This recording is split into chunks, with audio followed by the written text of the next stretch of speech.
Hello and welcome, Ruby Field, Westminster High School for CM Sportsnet's Game of the Week. Tonight we have live coverage of 5-2 Liberty versus 6-1 Westminster. Our pregame report is sponsored by Genova's To Go, locations in Westminster, Manchester, Hampstead, Hanover, and coming soon, Eldersburg. Genova's To Go, pizza, pasta, subs, and more. I'm Pat Stetzer, and I'm joined by former Francis Scott Key football coach Mike Coons. Coach, glad to have you back again for another Game of the Week. We're going to see you going tonight, I think. Absolutely. I was here with Bob a couple weeks ago and saw Westminster, South Carroll. Couldn't have had a better high school football game. This one's shaping up to be every bit as good. Absolutely, and I think we're going to see a lot of stars shining on both sides of the field tonight.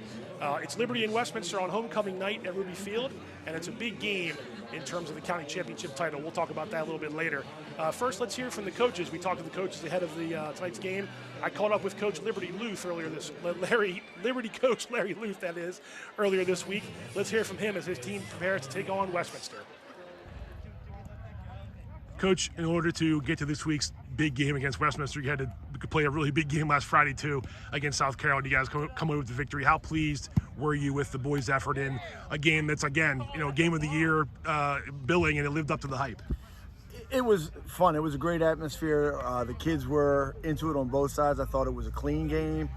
Everybody played hard. Everybody played with respect. Coach Krause had their kids ready to play. I felt like my coaching staff did a great job having our kids ready to play. And it came down to who was going to make more plays. And we were very fortunate. We got the ball at the end, and Seth ran hard, and we were able to punch one in. And that's what high school football is all about. You love a game like that. The keys to playing a team against Westminster, what has to go well for you guys this weekend, or this week, I should say, to beat the Owls? Westminster, again, Chris is going to have them ready to play. They got a very athletic quarterback in Kyrese. Their number 10, Evan, is a nice receiver. Mason Fisher, I'm sorry. Okay. Yeah, Mason Fisher is a great receiver. They distribute the ball well. They're pretty balanced. We're going to have to make sure that we read our keys and figure out what they're doing offensively. And then, again, we have to figure out how we're going to attack them defensively and keep spreading the ball around. We've had last week, I think all skill players touched the ball at a different time, and they all had an opportunity to make plays. And if we can stay balanced and keep them off balance a little bit, we think we have a good shot of coming out with the W. Ahead of the game, the game matchup with the Lions. Let's find out what Coach Bowser had to say as well earlier this week.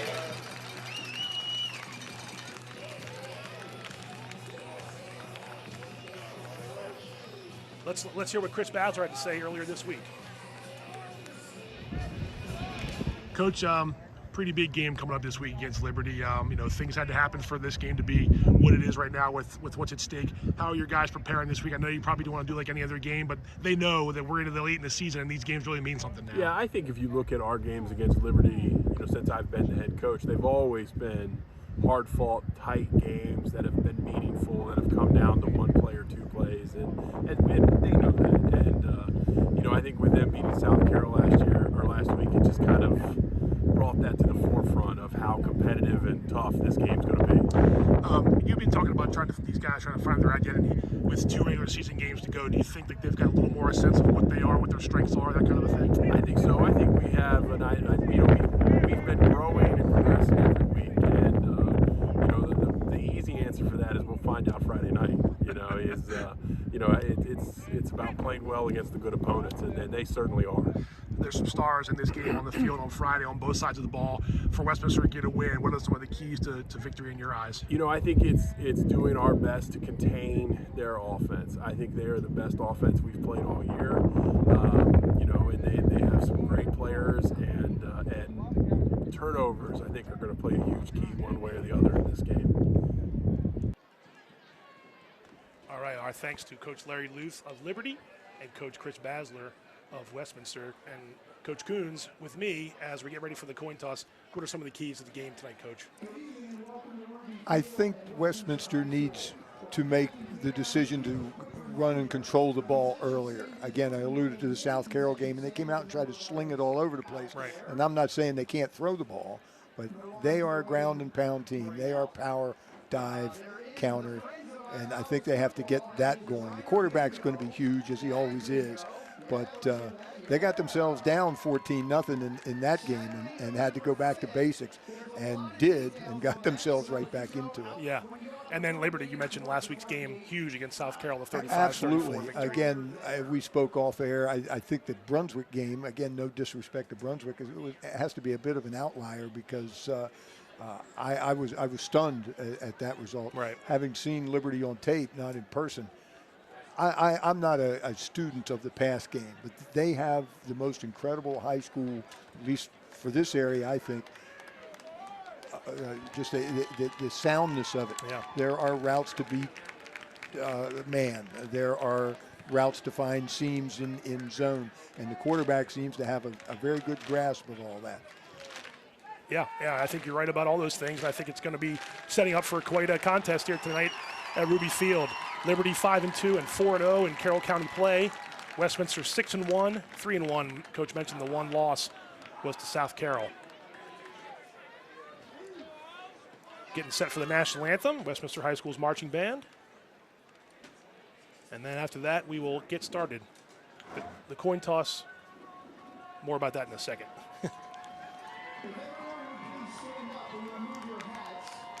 Face the scoreboard into the field for the American flag. Our national anthem is presented by the Owl Band with drum major Trent Starr.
Star Spangled Banner performed by Westminster High School Owls Marching Band.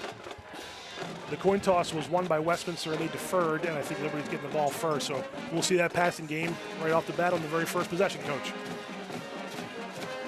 Again, I'm so old. I want stuff to be 12-7. I hate it when they run outside the tackles. So it's pretty much the Jetsons offense to me. But I do recognize it. I do appreciate it, and it does. I mean, the amount of practice time you have to put in. When that first became a thing in high school, you found that you could run on teams that threw the ball a lot because they had to throw it so much in practice. They didn't practice tackling, and but everybody's kind of accommodated that now. I'm no spring chicken either. I know where you came from, the 3 yards in a cloud of dust. Westminster kicks off. We are underway at Ruby Field. Liberty gets the kickoff at around the 15. And it looks like they'll be starting right around the 30-yard line. Liberty quarterback, senior, number 12, Jack Pelishotti, leading Carroll County in passing yards. I know Coach Coons don't want to hear this. 1,276 passing yards on the year and 14 touchdowns. But I know you're joking around because I as much as you love the run game, when you do see the passing game work like it does, it's got to be a fun thing to watch. And it is. I mean, if you watch these guys, if they're on tonight, it'll be a thing to behold. The first play from scrimmage. What do you know? A short pass out to number 11, Phil Sackett, a couple yards pickup. Oh, they may have called it incomplete. Oh, called it incomplete. Incomplete pass. They didn't have control of it. Okay. Heading out of bounds. Yep. Again, ace formation, 4 wideouts. Outside guy runs deep, inside guy runs a quick out. And, I mean, he came up throwing. I mean, he's throwing to a spot. and he knows the receiver's going to be there anyway. Westminster defense, that'll be the key, trying to quell this passing attack, although they ran for 460 last week and 4 touchdowns with this guy right here, Seth Jacobs, a junior, number 27, out to about the 35-yard line. That impressed me a little bit last week, Coach, their ability to, again, South Carroll scored on the first play of the game. Liberty didn't let it phase them as much, and they got their ground game going, and that was a key to the victory last week. That's an interesting observation, too. I mean, with the young kids that I'm working with now, one of our coaches addressed them after practice today and said, you can't drive your car looking in the rearview mirror. Something goes wrong early, you got to let that go and go on about your business. 3rd and 6 from the 34-yard line. Pelishati looking for receivers and going to his big gun. Sam Evans, incomplete. Looked like there may have been a hand up there on defense, but no penalty called.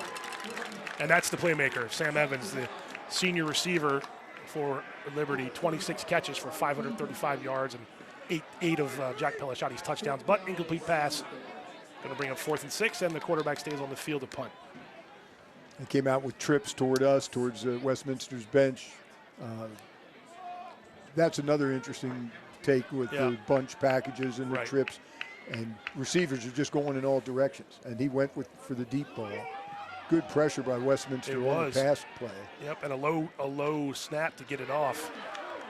And that's Mason Fisher, number 10, the dangerous return man for Westminster. So that's going to be a good field position for the Owls as they start their first possession here. Good pressure on 3rd down, good pressure on that punt as well. So they're primed. Their defense will be huge. And I mean, that'll be the determinant, I think, from their end. Yeah, and there's no slouch here on offense either. Number 2, Kyrese Walker, second in the county in passing with over 1,140 yards, and he's thrown for 16 touchdowns. That's a county best so far, but they run the ball well as well. 1st and 10 from the 38 for the Owls. And they go right to Fisher on their first play. Coach, you mentioned the South Carroll game and what you saw Coach Basler do with their guys on the sideline after South Carroll sort of punched them in the mouth early, and that was rally the troops and tell them that they have a ground game too and they can make it work. Absolutely, and again, and Fisher's kind of become the Swiss Army knife. I mean, he's obviously dangerous as a deep threat, but he's also carrying the mail there a little bit. No doubt about that. 2nd and 6. A designed run for Kyrese Walker, number 2, the quarterback. Gets it up to about the 45-yard line. It'll be a 3rd down and short for Westminster. And again, the blocking on that, simply wrap the guard around. It's a power play. I mean, everybody has it. I heard somebody on TV this week say, "I've never seen a team that doesn't run the power," and Westminster runs it as well as anybody. That particular wrinkle on it, of course, is not to hand the ball off. The quarterback, as you said, keeps it. Right. And but he's looking for that big guard to wheel around that center, send him upfield. And he certainly has made plays with his legs all year long for Westminster. So 3rd and 3. They'll keep it again, coming around the right side. He got close. Coming up to help make the tackle was number 14, Michael Steinbrunner, and Kyrie slow to get up on that after that hit. It is going to be 4th down. Yeah, he took a thump at the end, and again, the blocking on that play was counter blocking. Generally, that's a handoff. Redskins Commanders, That's okay. made that play famous. In the 90s, counter tray, whatever. Yeah, that's right. Everybody has their name for it, but well, look here, having a QB keep it is a wrinkle. Right, I was just going to say, we got our first big play of the game, and Kyrese Walker was looking to get a push. I'm not sure. He didn't have it early. He needed to get to the 48, and it's awful close. Going to have a measurement here, I believe, Coach. That was didn't get quite the push he wanted in the backfield. No, that was a great job by the Lions. I mean, they jammed up the A gaps, and he first went in there. He kind of bounced back. I thought the second effort might get it, propel him forward, but it didn't. Credit those guys up front for Liberty. I'm going to say no. I'm going to say no, too. But we don't have the final say, do we? Well, we're right. We're 1 for 1. And Liberty comes up with a big play. I was going to say if they did make it, that's why they don't measure it from up here. That's correct. Well, I mean, early in the game, big play. I don't know if I would say it's too risky. It's early in the first quarter, but you are giving the Lions a short field. Let's look absolutely short field. Yeah, that's just great defensive work. They just jammed up A and B gaps and gave him nowhere to go. It got blown up from the start.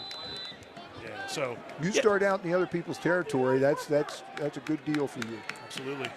And so it is 1st and 10 Liberty on the other side of the 50. And here's Seth Jacobs around the right side. And he finds a little hole, more than a little hole. Well, nothing like a 20-yard gain on your first play from that drive to set yourself up in the red zone. Big first down for Liberty. Again, that's to me that's a wild play. That's basically was what the Packers Green Bay sweep, both guards out in front, and you're looking for a seam in there, and he found it. There it is, the Vince Lombardi, a seal here and a seal here, and you run it up the gut. Everybody's seen that video. Yes, they sure have.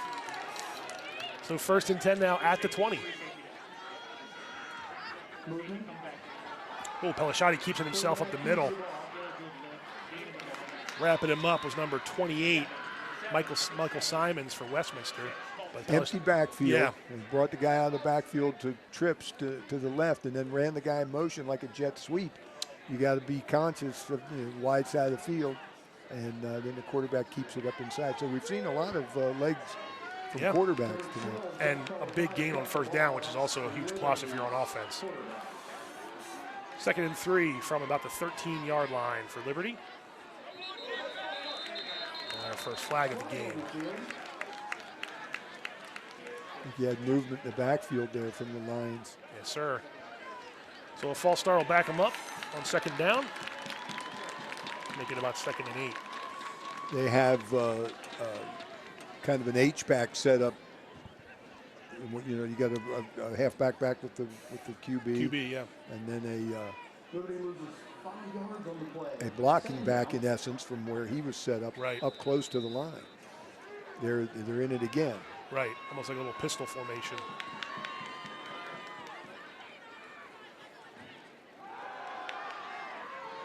A quick pass from Pelishati, and making some moves is Sam Evans, and that is a touchdown. And Liberty strikes first on their 2nd possession after Westminster tried for it near midfield and did not get it on 4th down, and Lions make them pay. Like the H-back in the backfield again, and he stays there to pass block, so it just gives them extra protection. They got some heat first possession, and so I don't know if that's the adjustment for that or that it's just something they plan to do anyway. But Sam Evans makes a couple Westminster defenders miss, and he takes it in for an 18-yard touchdown. Austin Series' extra point is good. And with 7:36 to go, Westminster makes the first statement. They lead Liberty makes the first statement. They lead Westminster 7-0 here on the CM Sportsnet Game of the Week. And Coach, I mean, I don't think points are going to be tough to come by, but getting that first one, and we talked a little bit before we started, that's a big sigh of relief once you're on the visiting sideline. And as you pointed out, I mean, the stop on 4th down, they only have to go 48 yards. I mean, it's a 48-yard drive, 2 big chunk plays. Yeah. And, I think certainly Westminster ruining that 4th down decision now. Yeah, for sure. I mean, I guess if you want to take a little solace, there's still a lot of game left, but sometimes. Well, there again, don't look in the rearview mirror. Exactly. That's over. Let's go play. Yep. And there's the only time I've seen them live is in that South Carroll game, but that was what I left most impressed with, that they were down early, and there was no panic. There was, let's go do what we do. Right. So we mentioned in the pregame, Liberty 4-0 against Carroll County teams with 1 week to go. With their win over South Carroll last week, that gives them a chance tonight to actually clinch the county championship with a victory. It won't matter then what happens next week because they have already beaten Westminster and South Carroll. A Westminster victory, then you got a 3-way tie, some soup at the top of the standings, and next week's huge. So and there's a whole bunch of other stuff going on here as far as playoff points and all that kind of thing. Absolutely. There's a ton of points on the table. And that's not what you want to do if you're Liberty on this kickoff, is kick it out of bounds. And that's what just happened. Michael Martin's kick, not quite straight on the level, and Westminster will take the ball with pretty good field position to start this drive. It was pretty obvious they didn't want to kick it deep. Warfield back, I think, was back deep for the Owls.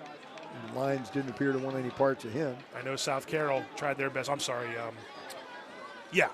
South Carroll tried their best last week to sort of keep it away from Evans on their punts and things like that. So they know where the playmakers are. They try to avoid them. That's become a thing. I mean, if you're watching people on tape and they have a decent return, you just don't kick it to them. Yeah. I mean, we've run into that even at the JV level. Sure.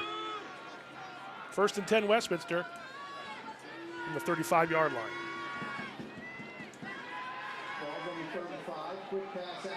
And Walker just pops it over the top to Mikey Simons. That was a nicely designed play, and that gets him close to 8 yards on the very first play. Great touch on that too. I mean, there was a coverage man in the area. And you just loop it right up over him. Right, a little dangerous pass, but Simons had enough position on 44. Colin Murphy, one of the Liberty's top defenders there, but that was enough for a first down. So excuse me, the first down on the first play. Up to the 46-yard line. And there's playmaker Mason Fisher. And Kyrie's finally for 9 more. Yep, number 10, Mason Fisher on the catch. You're going to see a lot of 10 Fisher on Westminster's offense and 8 Evans on Liberty's offense, I think, anyway. We'll see how it goes.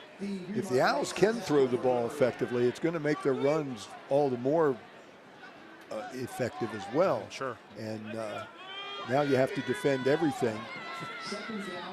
And Fisher, as it was said earlier, is always a deep threat. Right. So that you have that level also. Second and short on the Liberty side of the 50-yard line, and the give is to Simons. And he is still on his feet, but this run, I believe, is coming back, and it is. So right at the line of scrimmage, though, will be a holding penalty here and push him back 10 yards from there. Otherwise, a nice run by Simons. It was a nice run. Around the right side. And you mentioned the ground. I mean, I've seen Westminster a couple times this year. Simons, Warfield, Grooms earlier in the year, and Walker himself. They can spread you out with the run game and make it work. But that one's coming back because of a hold. So that sets him up at a second and about 11 or 10. So it was right at the line of scrimmage in high school, 10 yards from the spot of the foul. Right, yes, Coach? yes. That unfortunately takes away their good first down play. It does. Looks like number 4, Keandre Grooms in the backfield. That we mentioned Grooms. He had missed a few games with injury. But he's back there with Kyrie's right now in the backfield. And he's going to take the handoff. Could not quite get around that side, though. And there's Colin Murphy, number 44 for Liberty, making a big play on defense. Liberty has playmakers on defense. Yes, they do. Both these teams do. Yes. I mean, the Owls trying to establish an offensive edge there, and you get on your defensive outside guys all the time about set the edge. And basically what you want them to do is force the line of scrimmage so a guy on a sweep, it doesn't have a place to go but to run out to the sideline. And they did a very nice job of that. You run him out there until you catch him. He gets turned up there, it's a whole different story. So now the Westminster faced with a 3rd and 12.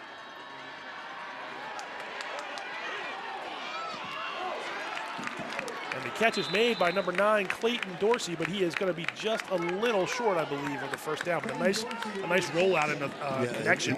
Great job of getting his hands under that. Yes. It's going to leave him with a 4th and 1 again, though.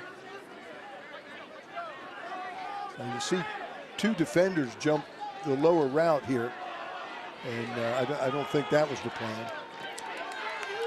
It was a kind spot. It looked like he caught the ball about the 47-yard line, but if they went for it on the last 4th down, why not go for it here again? So Westminster rolling the dice earlier in the first quarter. And this time it worked, it pays off. The power blocking, the quarterback keep, again, they were effective with that in the first possession. And that effectiveness is a 4th down conversion for a first down and a new set of downs, and then we're inside the 45-yard line of Liberty. It's a little more of a dynamic play than the quarterback sneak. And well executed. Keeps the defense a little bit more guessing, right? When you've got Yes, when you yes, got the yes. quarterback. When you have to defend, Right. defend more territory, guys. Sure. You know, there's a whole philosophy of not ever punting. Right. And that's out in the flat, caught by number 9, Clayton Dorsey, quickly wrapped up by Liberty at the 40-yard line. The underpinnings of the we're never going to punt is the field's so big. You know, if we can send 5 receivers out, it's hard to defend that much field. That's where I think all the passing has come from. It's also harder to tackle in the open field. Right. And it's harder to practice tackling in the open field. So you mentioned the field, Coach. Now Westminster's on the other half, so it feels like they're pretty far away from where we're sitting right here, but it's 2nd and 8 from the 40.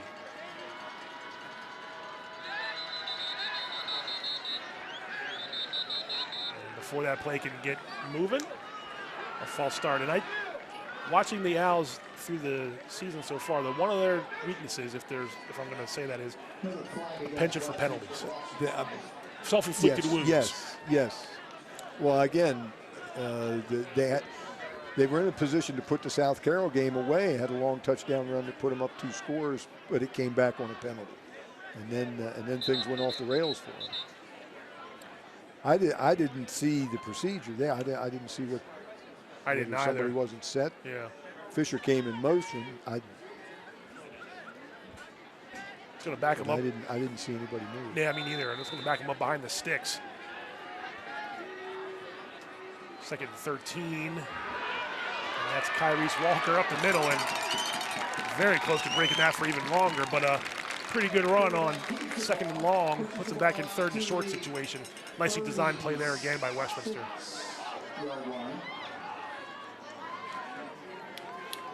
So 3rd and that has become a thing. Yes. You've established that you can run the jet sweep, so everybody becomes outside conscious. So you run him across there like that, fake the ball, quarterback keeps it, and seams open up because people have widened out to protect against the sweep.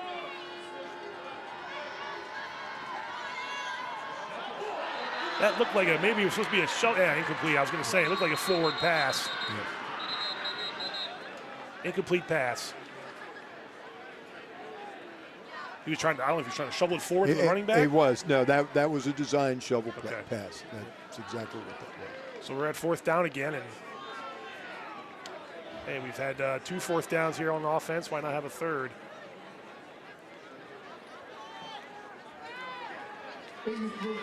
Fourth and we'll call it 3 from the 36.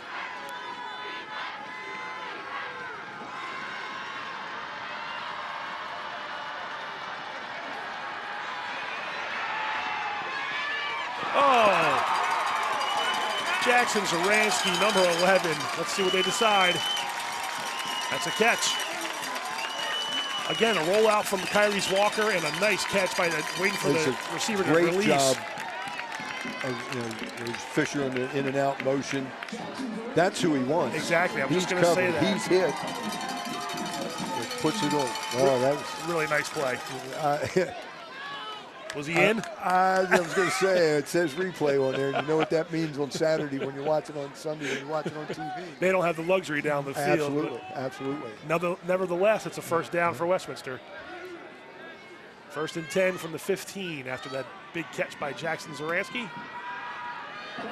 Pressure again on Kyrese Walker. He'll keep it himself. Smart play by the quarterback not to try to make any errant pass, but good pressure by number 40, Nick Marsicano, another one of Liberty's standout defenders. Yeah, he flushed him out of there. I wonder, and I don't know, I wonder if they have somebody who's spying the quarterback. Because if you run everybody this way and you can't abandon that big a portion of the field as fast as he is. So somebody needs to account for him. Absolutely. A lot of times you take a linebacker or pull a linebacker out and put a faster, like D-back but good tackler kid, and he will shadow the quarterback. There's another pass outside, complete. And that's 4 in a row for Kyrese Walker today. That's number 10, Those Mason quick Fisher. outs Yes. are taking their toll. That was Mason Fisher with the catch, number 10. Kyrese's favorite receiver so far, and there's a good reason why. Good reason, absolutely. One of the faster guys around and good hands. And that sets up a first and goal. Yeah, first and goal. Yes, sir. First and goal from just inside the 5-yard line. And 2 fourth down conversions, I think, on this drive so far for Westminster.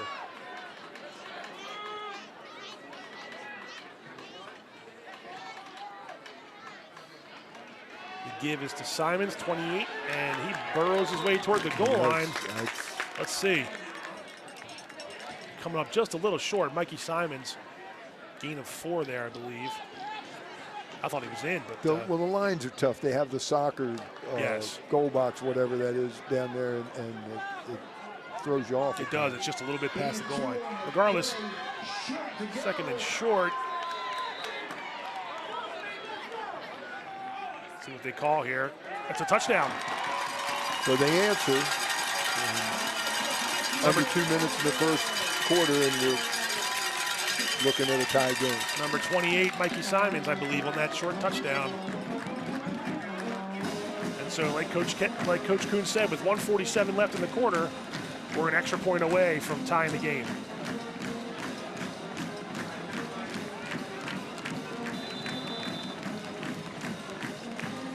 Westminster's kicker is Owen Harris. The snap is a little high. But he's been sure all season, and that one splits the uprights, and we are tied at 7 apiece. It's a nice job by the holder. So Colin Murphy did have some contact with Simons before he got to the line of scrimmage, but Simons was able to use that strength to get in the end zone. And I know it's first quarter, and we got a long way to go, but that may have been a needed answer from Westminster early in the game. And, you know, as we've mentioned multiple times, I mean, they've come back from 14-0, but that's not, you know, that's not a habit you want to get into. Right. That's not drawn up in the practices ahead of the game, right? No. Let's start out and see if we can get down 2 scores. Right. Then scrap the playbook and start over. So this should be Harris again kicking off for Westminster, number 14. You mentioned a good job by the holder. That was a high snap on the PAT. It was a nice job by the holder. I think it's Rudders. Okay. Canton Rudders. He's a sophomore. He's a 10th grade kid with a pretty critical job. Yeah. And this is going to be Jonah Rohrer for Liberty taking the kickoff and finding a gap up out past the 35, almost to the 40-yard line. So we have had those chunk plays already here in this first quarter. A nice job by Rohrer on this kickoff. This is a nice return. If you can get the ball outside your 35, you're in business.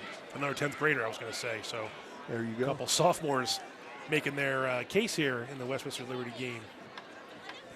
And their JV team's not too shabby, so they have, you know, a bunch of 9th and 10th graders coming.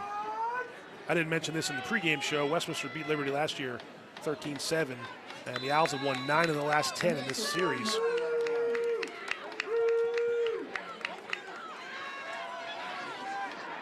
First and 10 for the Lions at the 39, and Pelashati, the quarterback, kept it on that one.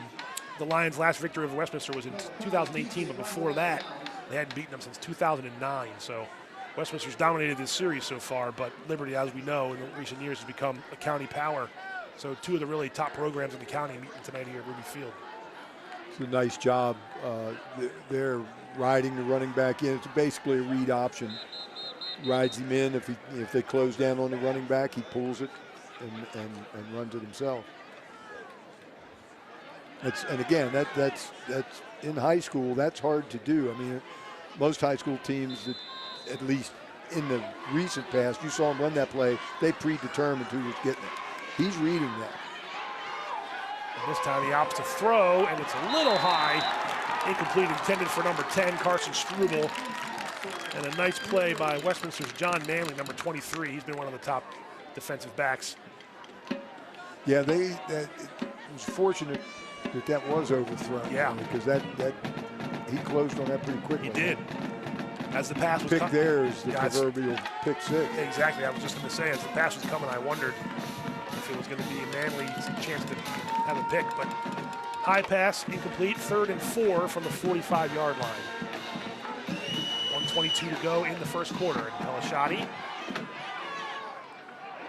Looking over the middle, it looked like he was trying to get it to Philip Sackett. But that was incomplete. And that's a fourth down, potentially a fourth down stop for Westminster. Now they're going to send two guys back on the punt. I think it's Fisher on the near side and Dorsey perhaps on the far side. Hard to see the numbers a little bit right now. The gloaming here of Owls have done a nice job of picking up the crossers and yeah, there was traffic on that pass. And, absolutely. Yeah, made it tough. This is going to be, well, if they were going to go for it as a fake, they probably won't now on a false start. That pushes him back. Yeah, that kind of takes any possibility of a fake here. The element of surprise is gone now with that false start. We've had a few false starts here on both sides to start the game. Maybe a little nerves. But anyway, 4th and 9. Pelishati, one of the good punters in the county. And that ball takes a Liberty bounce. Sure does, all the way down to the inside the 10. Nice punt by Jack Pelishati. And whoever coaches specials for Westminster is not happy right now. Right. Two guys, it's a risk to put two guys back because now you're playing 11 on 9. You're almost begging somebody to run a fake. And then you put them back there so the ball gets caught, and it doesn't get caught. And you give up 20 yards of field.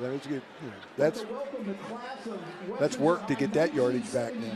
All you had to do was catch the ball. Right. And you likely don't want to, bank on the ball bouncing your way. You want to. Oh no, run up and catch it, right? So it's 1st down and 10 at the 7-yard line for Westminster. So Liberty's defense does its job there on that punt. And Westminster answers with a pretty nice run on the first play.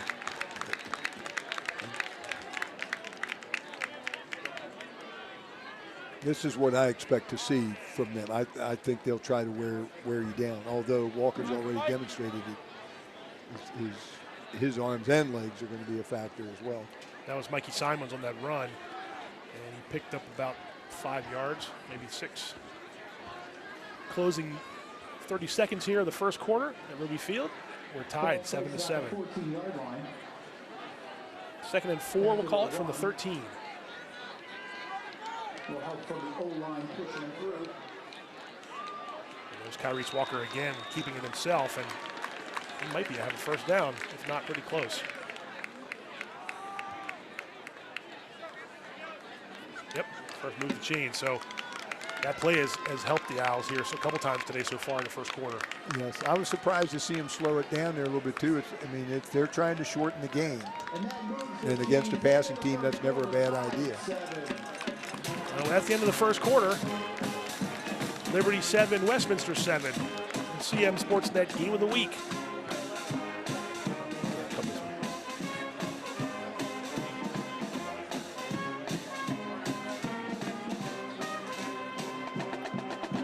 What do you think about the first quarter so far, Coach?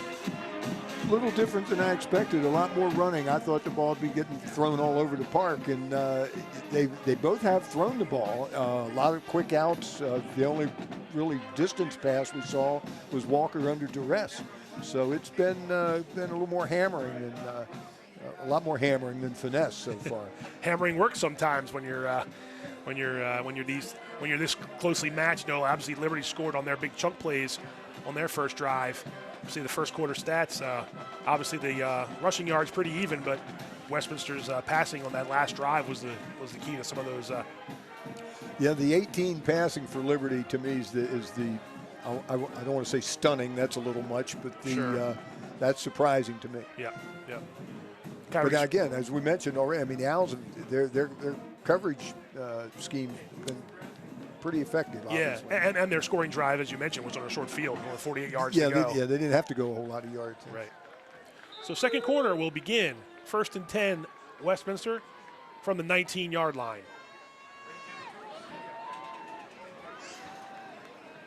Westminster starts the second quarter on the 19-yard line. Handoff. And this is going to be a handoff to Keandre Grooms, number 4, trying to make something happen. Does get a little bit of positive yards there. It looked like they were going to stop him in the backfield. Lions run basically a 4-2 if you want to call it a 4-4, I think the outside backers are a little more coverage type guys, but they brought a backer that time, and almost was a tackle for loss. Yeah. So you can see the 2 down guys, 2 down, 2 up. Yes. Their backers are loose.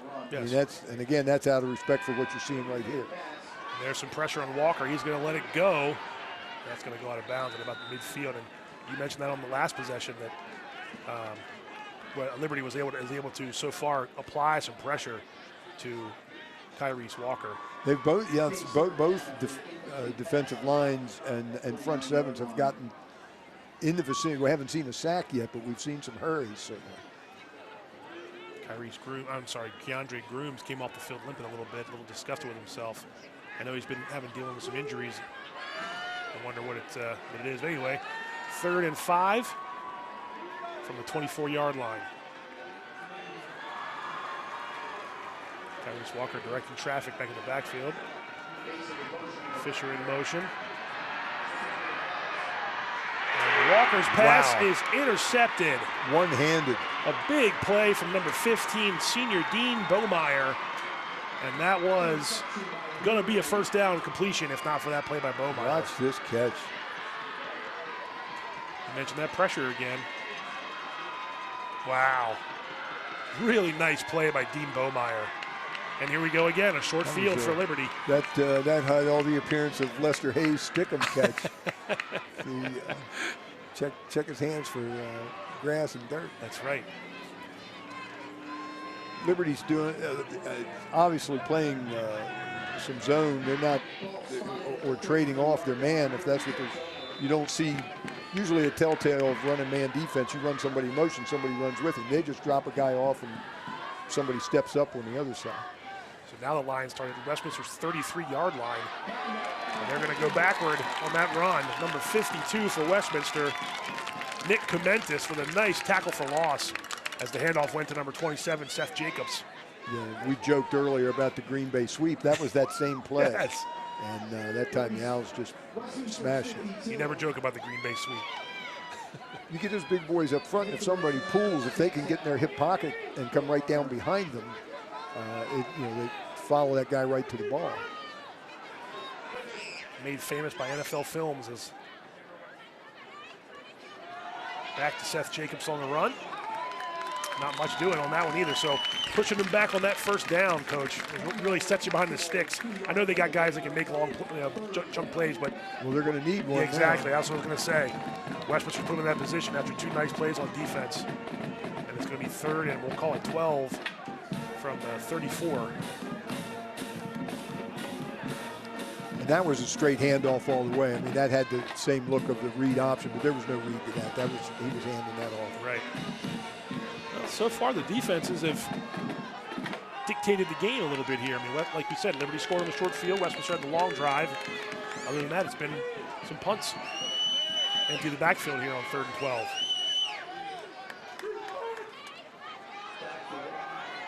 And the fake was to Evans, and Pelishati went up the middle, and Westminster smelled it out pretty good. So 2 plays they've run earlier very successfully on this particular drive have been snuffed. This is obviously 4-down territory here. Yeah. I was going to ask because where you are on the field, right? It's sort of no man's land. Yeah, you're too close to punt. Too far to kick a field goal. Probably field goal kicker, not kicking on 47 yards. I don't think so. What they can do is complete 15, 20-yard passes. So 4th and 10 from the 33. Pelishati. Nowhere to go. Ball comes out. Incomplete. Incomplete. We're going to call it an incomplete pass. Okay. Oh, no. Oh, it's 4th down. Doesn't matter what it was. Yeah, right. Ball's going to be back here. It just means it's 20 yards of difference. But another big play from Westminster's defense. They're only playing 3 guys up front, and they're getting tremendous pressure.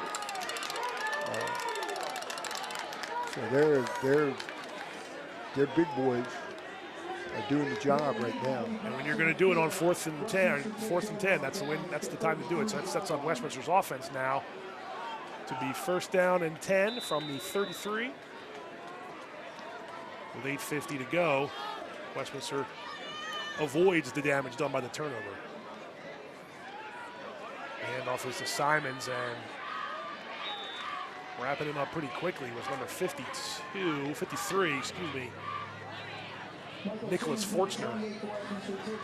And you're absolutely right about the turnover, Pat. That could have been a certain, if not a game changer, a momentum changer. And the Owls just took that right away. The pickup was about 2 yards, so we'll call it 2nd and 8 from the 36. But yeah, I guess maybe it was a 3-yard game. Oh, that's 34. My bad. I'm on the wrong side. Anyway, the handoff is to Simons, and he's got a little room around this side. Knocked out of bounds right near the sticks. That's a run they've been trying to get going for a couple times. They had that one on the holding call earlier on the drive. Yes. Last quarter, I should say, but that one picks up a first down. And again, it's Close to first down. Offensively and defensively, that's all about controlling the edge right there. And that time the Owls had the advantage. The Lions closed it down pretty quickly. Right. But not before he picked up about 6. Yeah, I thought I was thinking it was a first down. It's going to be about 3rd, and call it. You'll take 6. You'll take 6 on this play, too. Yes, you will. Yes, you will. Take 6 on about any play. Uh-oh. There, to your point. Yeah, but now you're going to need more than 6 because a lot of guys moved on that one. I think the quarterback wanted to go on 2, and everyone else wanted to go on 1. Yeah, somebody came out of the huddle not sure what the count was there. That's what you say. It wasn't me, Coach. It was him. The other guy says it wasn't him. It was him. I always love the ones where it's the center who forgets. Yes. And everybody takes Everyone off. goes, and he's everybody's offside but the center. It's like it wasn't his fault. That's right. That's right. 3rd and 8 for Westminster following the false start. Good pressure here.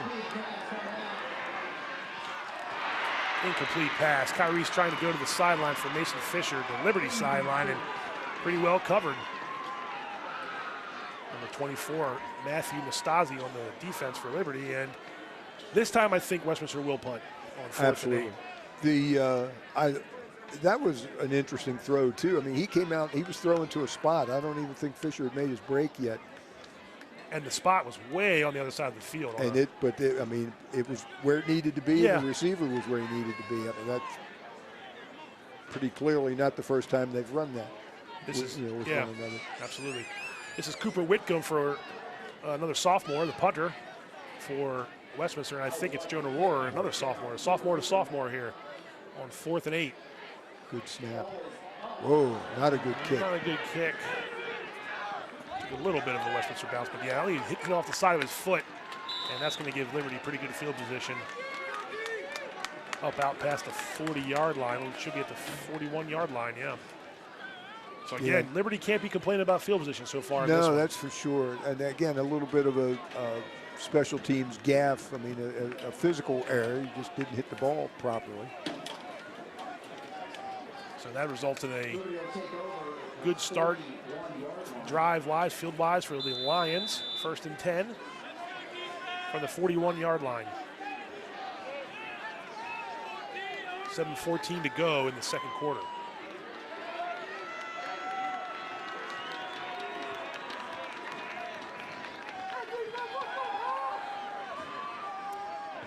Incomplete again, trying to get it to Struble. That particular route combinations there, that's the stuff I was talking about at the beginning. That was very well designed.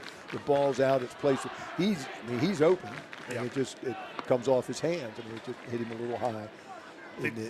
I'm trying to remember who they played. It wasn't a county team, tape I saw early in the season, but I mean just zip, zip, zip, zip, and all that kind of thing. Okay. That you just saw there. Yeah. And they were just hit it time after time. Right. I looked at that and said, how in the world do you defend that?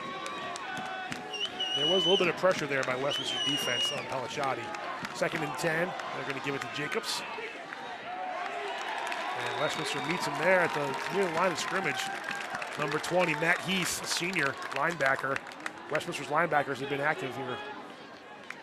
A lot of They're playing like a 3-5, like an Iowa State type of thing. 3 down guys, 3 linebackers behind them, a little deeper. Yeah. 2 like hybrid type guys, linebacker, corner, type folks, and they've done a great job. Liberty had numbers there. They had tight end to the left and what amounted to like double flanker, and so they had numbers, and still couldn't get the ball moved to that side. 3rd and 9. Paul Shoddy looking to He pass. doesn't have time to find. He's going to use his legs and get close, but I believe this is going to be coming back. Flag down. Yeah. Interesting heads-up play by the quarterback reaching. He knew he was near the first down, going out of bounds, trying to reach the ball out. It's not going to matter. Right. But it hit once he turns upfield. He's trying to get that first down, like you mentioned. But it's going to be a big hole. It's going to be a big loss too. It happened way back behind the line of scrimmage. Yeah, it's particularly depending where it occurs. Now Pelishati didn't get the first down, but I couldn't imagine Coach Bowser declining this. Let's talk to the officials about it. Pelishati has started this game 1 for 8 passing, very unlike.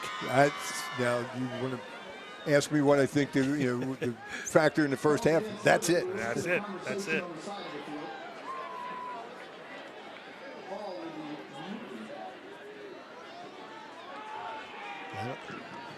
So it's a hold, and it was accepted, right? I assume they like what you said about checking to see whether he made the first down. Yeah. 4th and would have been inches, right, as opposed to 3rd and a ton. Oh yeah, absolutely. I don't think that's I don't understand. There must. I mean, like you said earlier. I mean, it's marked from the spot, so this is going to be 3rd and almost 30. Yeah.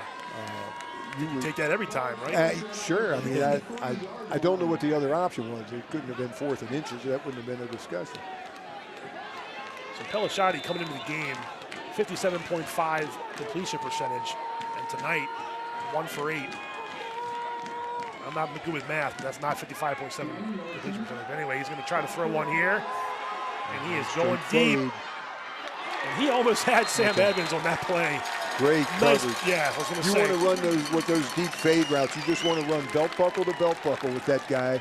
And when his hands go up, your hands go up, and his eyes get big, you try to turn around. This is excellent coverage. Number 23, John Manley again. Evans got it turned around and got both hands up there, but Manley, like you said, in his hip pocket. There's no such thing as face guarding in high school. As long as you don't make contact, you can put your hands up. And you see that on Saturday or Sunday, and it's a flag, but not in high school. So this will be 4th and 33, and it'll be a punt. And they might have trouble punting for a first down. Well, they didn't. Thumped that one. He did. About the best you could ask for there. Let's see where they mark it. Right around the 45-yard line. They're going to get it 45, their own 45. Right. So the Owls, again, their defense has been the story. I think you're right. 5:47 left in the second quarter. Westminster has the ball back in a tie game, 7-7 against Liberty. Well, I have to admit, I'm a bit surprised. I thought we'd see a bit of a points of palooza here, but this has settled down into more of a punch and counter punch. Your kind of game. Yes. Just stop throwing the ball. I don't think they're going to. That's not happening. 1st and 10 from the 45. Ooh. Whoa. That was and the ball may come out. That was Mikey Simons on the handoff. And Liberty's defense sniffed that one out pretty good. And showed up huge. Just here. like that, a turnover. It was a down lineman. 53. Yes. Fortner, who had another nice tackle on the last drive. He came unblocked and just blew that play up. He knew it was coming.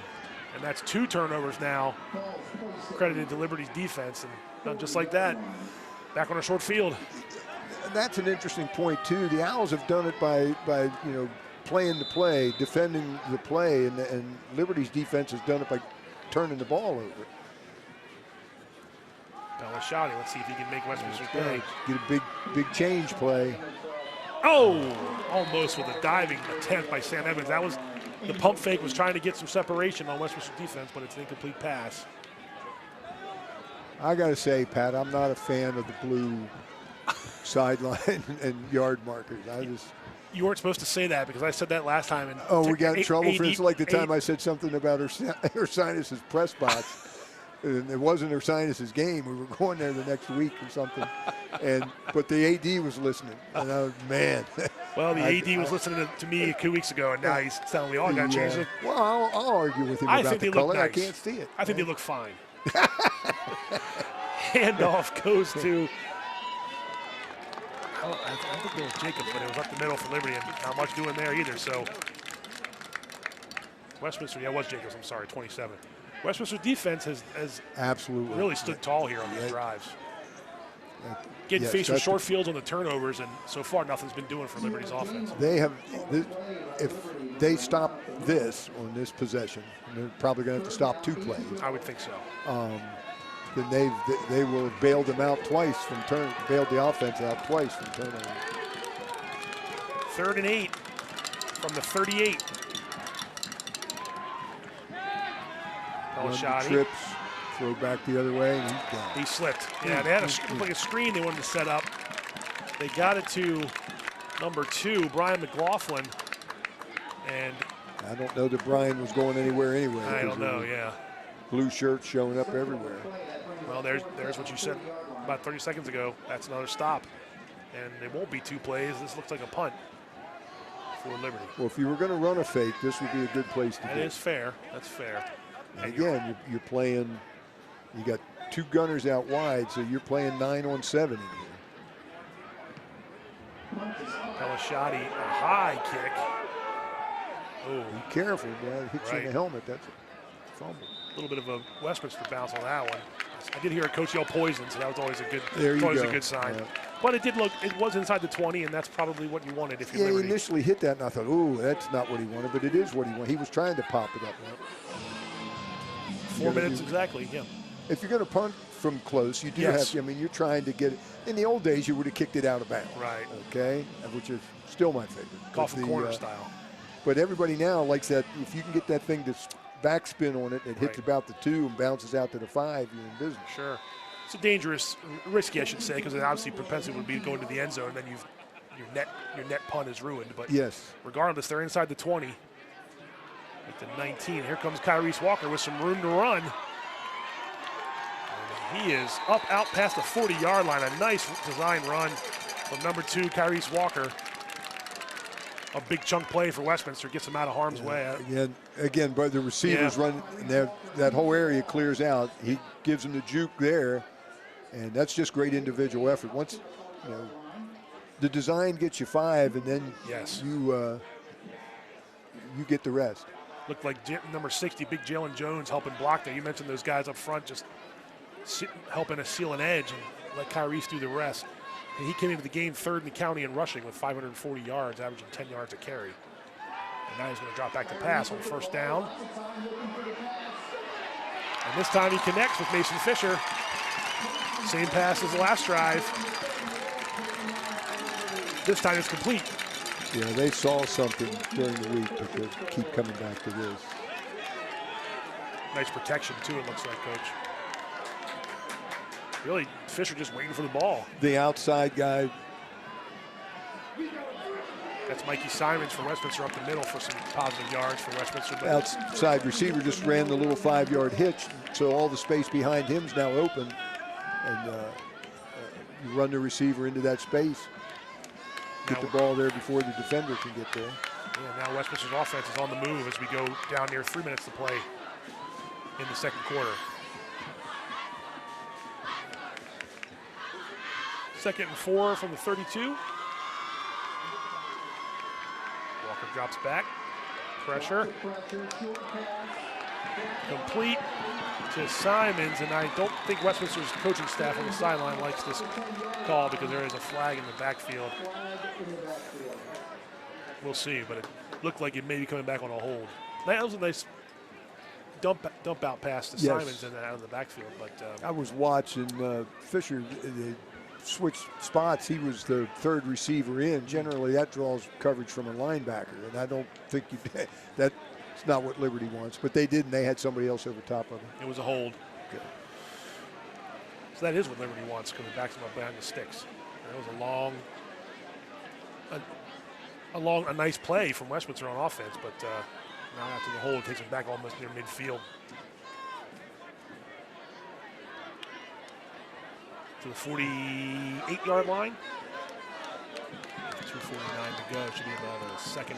And you mentioned it earlier, and it's happened several times. They've been their own worst enemy with the penalties.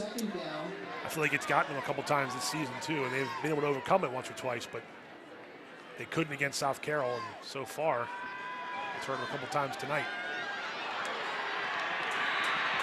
Tyrese was looking to throw the ball, and nobody was open, and Liberty's defense closed quick. 44, Colin Murphy going to get a sack on the quarterback, and that's going to put Westminster really behind the sticks. You got a tight bunch down here close. Now watch those three receivers. Somebody will go out, somebody will go in, somebody will go up the field. But good job by Colin Murphy. Yeah, it did. Good job by Colin Murphy from Liberty. It didn't take that long, but it took too long. Too long, right. Not long enough for Westminster. Anyway, 3rd and 35 now for the Owls as we hit the 2-minute mark. 2 minutes to go in the second quarter.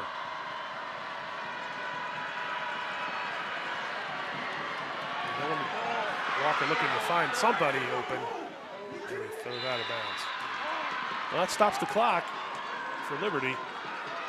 I know Tyrese wanted to try to make a play there, but maybe the safest play was to toss it out of bounds, and that's going to bring on the punting team again. So Liberty in line for better good field position once again. The defenses have been the stars. Absolutely, no doubt about it. Who's going to show up? Are your star players going to make plays? A couple of them have, but most of the star plays have been made by both defenses. You're 100% right. So here we go. Sophomore Cooper Whitcomb will punt for Westminster. 2 men sort of staggered back for Liberty. Looks like Rohr up closer than Sam. Maybe Sam Evans over there on the side. Again, it's a little hard to see. It's Rohr here to the near side. And Whitcomb will try a better punt and does get a better one this time. Yeah, that's a free return there. He shouldn't jump. He should pick that up and run with it. Right, because Westminster already touched Once it. Once they touch it, that's nothing bad can happen. John Seaman's favorite rule, the rule of first touching. Yeah. If that ball's touched, you always have the option of taking the ball there. Right. You can pick it up and run it. You can fumble it, doesn't matter. Right. You can take the ball back there. Yep.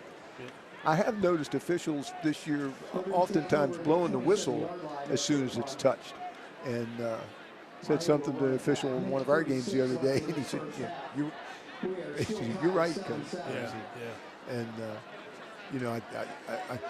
I think he felt bad because he was kind of like ratting out one of his guys. Right. 1st and 10. Liberty at the 27. Pass is complete to Seth Jacobs. That's only the 3rd completed pass. Before that, Jack Palasciati was 2 for 11 for 16 yards and the 1 touchdown. And just the outs, too. Those little quick outs is all he's getting. He's got nothing downfield. The Owls have done a nice job of taking the middle away. That was a gain of 4 from Palasciati to the running back Jacobs, and gets out of bounds with 1.5 minutes to go in the second quarter. Palasciati completes this one to number 10. Carson Struble, and they're going to, I don't know, Coach, they're going to try to work the sidelines here to stop the clock if they can. Well, they have all their timeouts. That and also just those quick outs. I mean, he's not had the time to get anything downfield.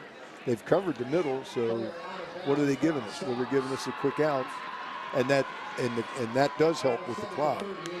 Right. With 3 timeouts, too, though, I would think you've got plenty of options. You don't have to just rely on the sideline here. But Palasciati emptied the backfield. And that Westminster did that a couple times earlier, and I think they just got caught for neutral zone infraction. Some guys were rocking up there on the line. We'll see. Now I've noticed that about them during the season. They get antsy defensively. Right. Let's see if that is the call. I just happened to notice it in the first quarter a couple times. A couple of the guys were anticipating the play. Yep. So that makes it a 1st and 5, I would think. To the 43. Yeah, you don't want to help them. Right. So 1:24 to go. That stops the clock. Liberty's getting the play in from the sideline, and like I was saying, I would think with 3 timeouts, you do have all your playbook. Yes, yeah. The whole field's open to Right. you with the timeouts available. You don't have to work the sideline, but that's what I think is available. 1st and 5. Pelishati over the middle, completes the Sackett. Out past the down inside the 40, I should say, of Westminster, and that's the first over the middle pass they've Yes, completed. that's what I was impressed with during the season. And if they get that going, then the Owls could have some issues. A lot of room for Sackett to catch this one too in the middle. So with 3 guys coming off the edge. Pelishati There's again. the out again. And he completes it again. That one is to 11 Sackett as well. So Pelishati starting to find some rhythm here on offense for Liberty. Yeah, it took them a little bit to figure out you can't take everything away. So if you're emphasizing taking a particular area away, you're giving them, there's something's got to be there. And what they found is those quick outs. If you're going to give them 5 and 6 yards every play, they'll take it. And like you said, with the timeouts, with a minute to go, they can chip their way down the field. That's not a problem. I think Liberty just called one. That's just their first, I believe. So, yeah, like you said, 57.3 seconds, basically 1 minute to go, and you've marched the ball inside the 35-yard line of Westminster. And as you said, the whole playbook's still, they can run the ball down Right, here if need be. Yeah, with 2 timeouts, I would think you have everything you want to do. It's not the traditional hurry up because you can stop the clock twice. But if Westminster or your opponent's going to give you those 4 and 5 yard to the sidelines, you take them, right? You're at the 35. Right. You have 2 timeouts. You can, and the ones on the sideline, you can stop the clock. Right. So you have time to run. Oh, you yeah. can run that 5 I wouldn't times. be surprised to see them run the ball here too a little bit. But we'll see here what happens on 2nd and 5 from the 33. And Pelishati, he'll take a pop. And I think it's enough for a first down. No one was open. He used his legs, got the first down. He's still in the shotgun, and the clock continues to run. But it's a first down for the Lions. And that's a completed pass. Number 2, Brian McLaughlin. And Coach Larry Luth will spend a timeout. You'll have to use one there. The Owls are getting tremendous pressure with just those 3 guys. They are just taking off like they're running 100 meters.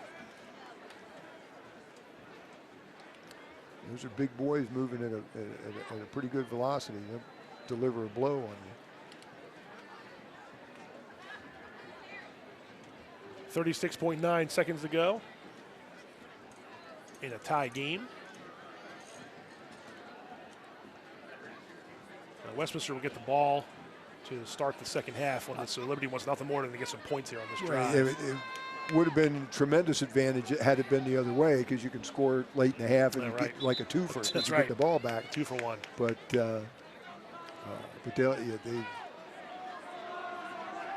they would love, obviously would love to get this in here before the half and go in up.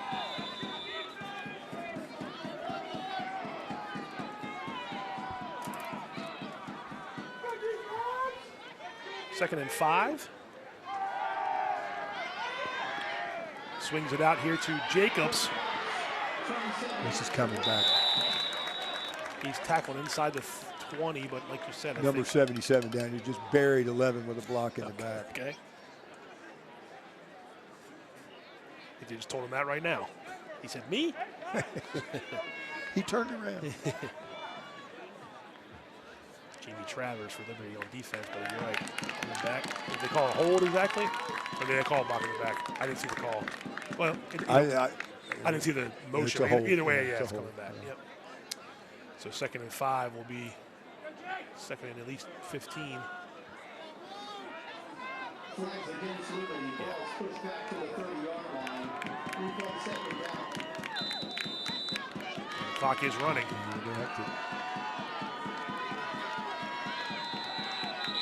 And Coach Larry Luth from Liberty Sideline was screaming for a timeout, and he got it.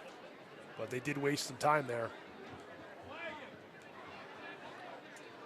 I don't think the kids were aware that the clock got cranked back up after the penalty was marked I off. think you're right. So it's 19.9. Yeah, and that's what Coach Luth is telling him right now. I think he's telling his guys, as soon as you wind the clock, you got to get going.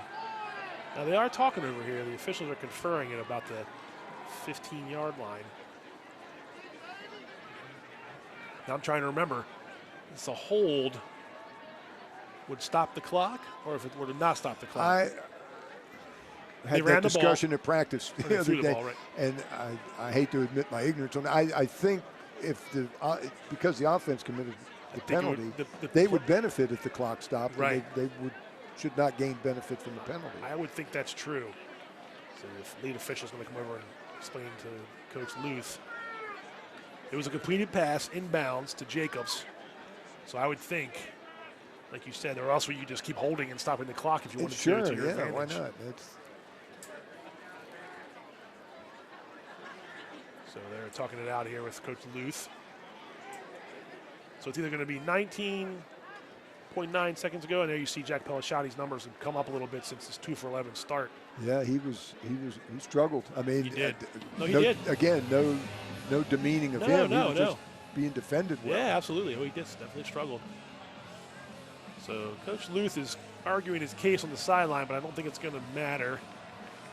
So it's I'd be interested to know what he was arguing, whether he was arguing the penalty call or the clock. I think the clock, just by his motion in the hand. Anyway, they lost some time there, and I believe that's their last time out, although it says they have one left on the board. I thought they used them all, but anyway, we'll see. 19.9 seconds, 2nd and 14 from the 30-yard line. The give is to Sackett. And they did have one timeout left, and Coach Luth just uses it right there. They got some of the penalty yards back, but it'll still be about a 3rd and 10. Yeah, I don't know. That play was designed to just catch them off guard. 3rd and 9. Yeah, maybe you're right. We're going to run it when everybody in the world thinks we're passing. But and it, that little inside counter, if that breaks, then you're a genius. Right. Everything. That's my life philosophy. Everything's judged by results. Coaching. Hindsight in the coaching, right? If it worked, I'm a genius. If it doesn't, I always boiled it down to throwing it on 3rd and 1. If you threw it on 3rd and 1 and made it, you were the riverboat gambler. That's right. But if you didn't make it, you were the dummy that couldn't gain a yard on 3rd down. Why didn't you run it?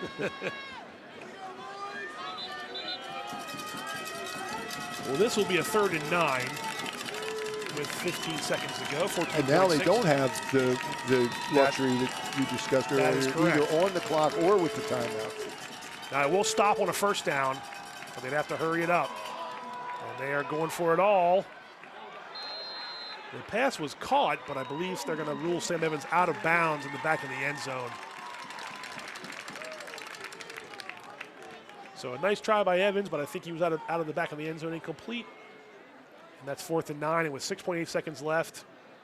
You're going to have to do that again. You are. You could throw a pass to the out past the marker, but you'd have to really hurry up and get it up. Because, again, the clock stops on a 1st down momentarily. But either that way or get it out there and get out of bounds. Maybe you're going to try to get a field goal. And that's what they're going to try right here. That's what they're going to do now. Yep. So. And their field goal kicker is number 95, Austin Seary, 6-foot senior. And this will be about a 42-yard field goal. Left footer, too. It's on the hash he wants it to be on, right?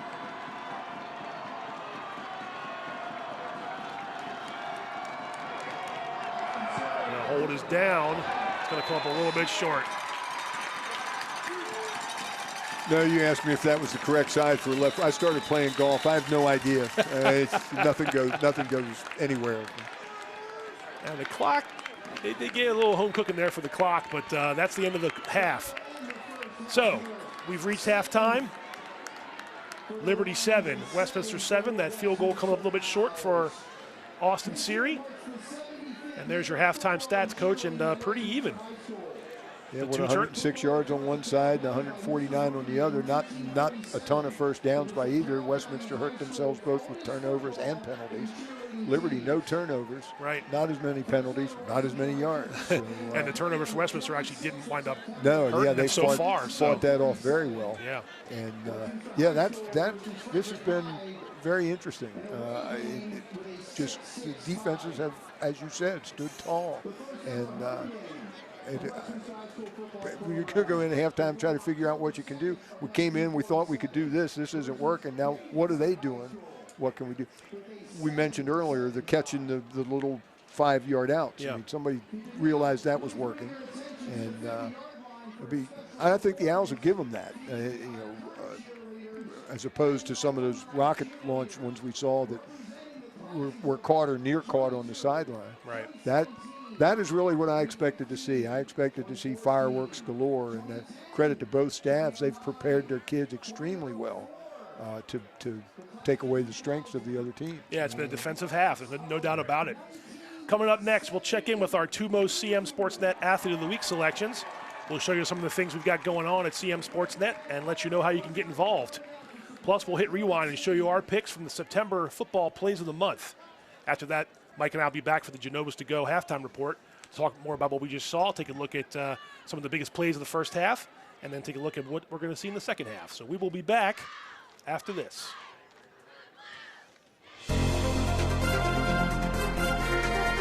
The CM Sportsnet Athlete of the Week is sponsored by Genovas to Go. Locations in Westminster, Manchester, Hampstead, Hanover, and coming soon, Eldersburg. Genovas, pizza, pasta, subs, and more. This week's Athlete of the Week is Markel Brown, Manchester Valley football. The Mavericks took care of Century last week, homecoming game, and Markel had a good game on both sides of the ball. Some tackles for loss, scored 2 touchdowns as well, caught 2 passes from quarterback Jake Boog. Markel, you guys played a pretty good game against Westminster and didn't have a win to show for it. How did you guys turn that game into what you guys did last week against Century? We had a physical practice, and we worked hard in practice, and that's helped us in the game a lot.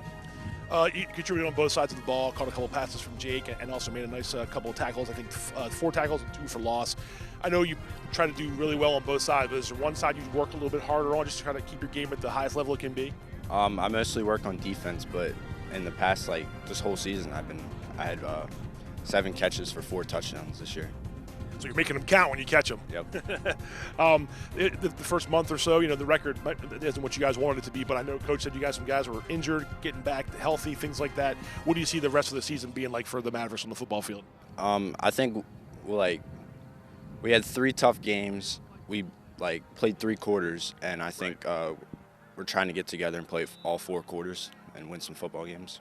And then obviously, knowing what you guys had some playoff success last year as well. Everyone makes the playoffs this year, so you can use that momentum. I mean, how important is it to play strong right now as you guys get ready for November? Hopefully we win the next games so we can go in the first round of playoffs strong. All right, Markel. Thanks very much, and good luck the rest of the season. Thanks. Want more local sports coverage? Be sure to like us on Facebook and subscribe to our YouTube channel.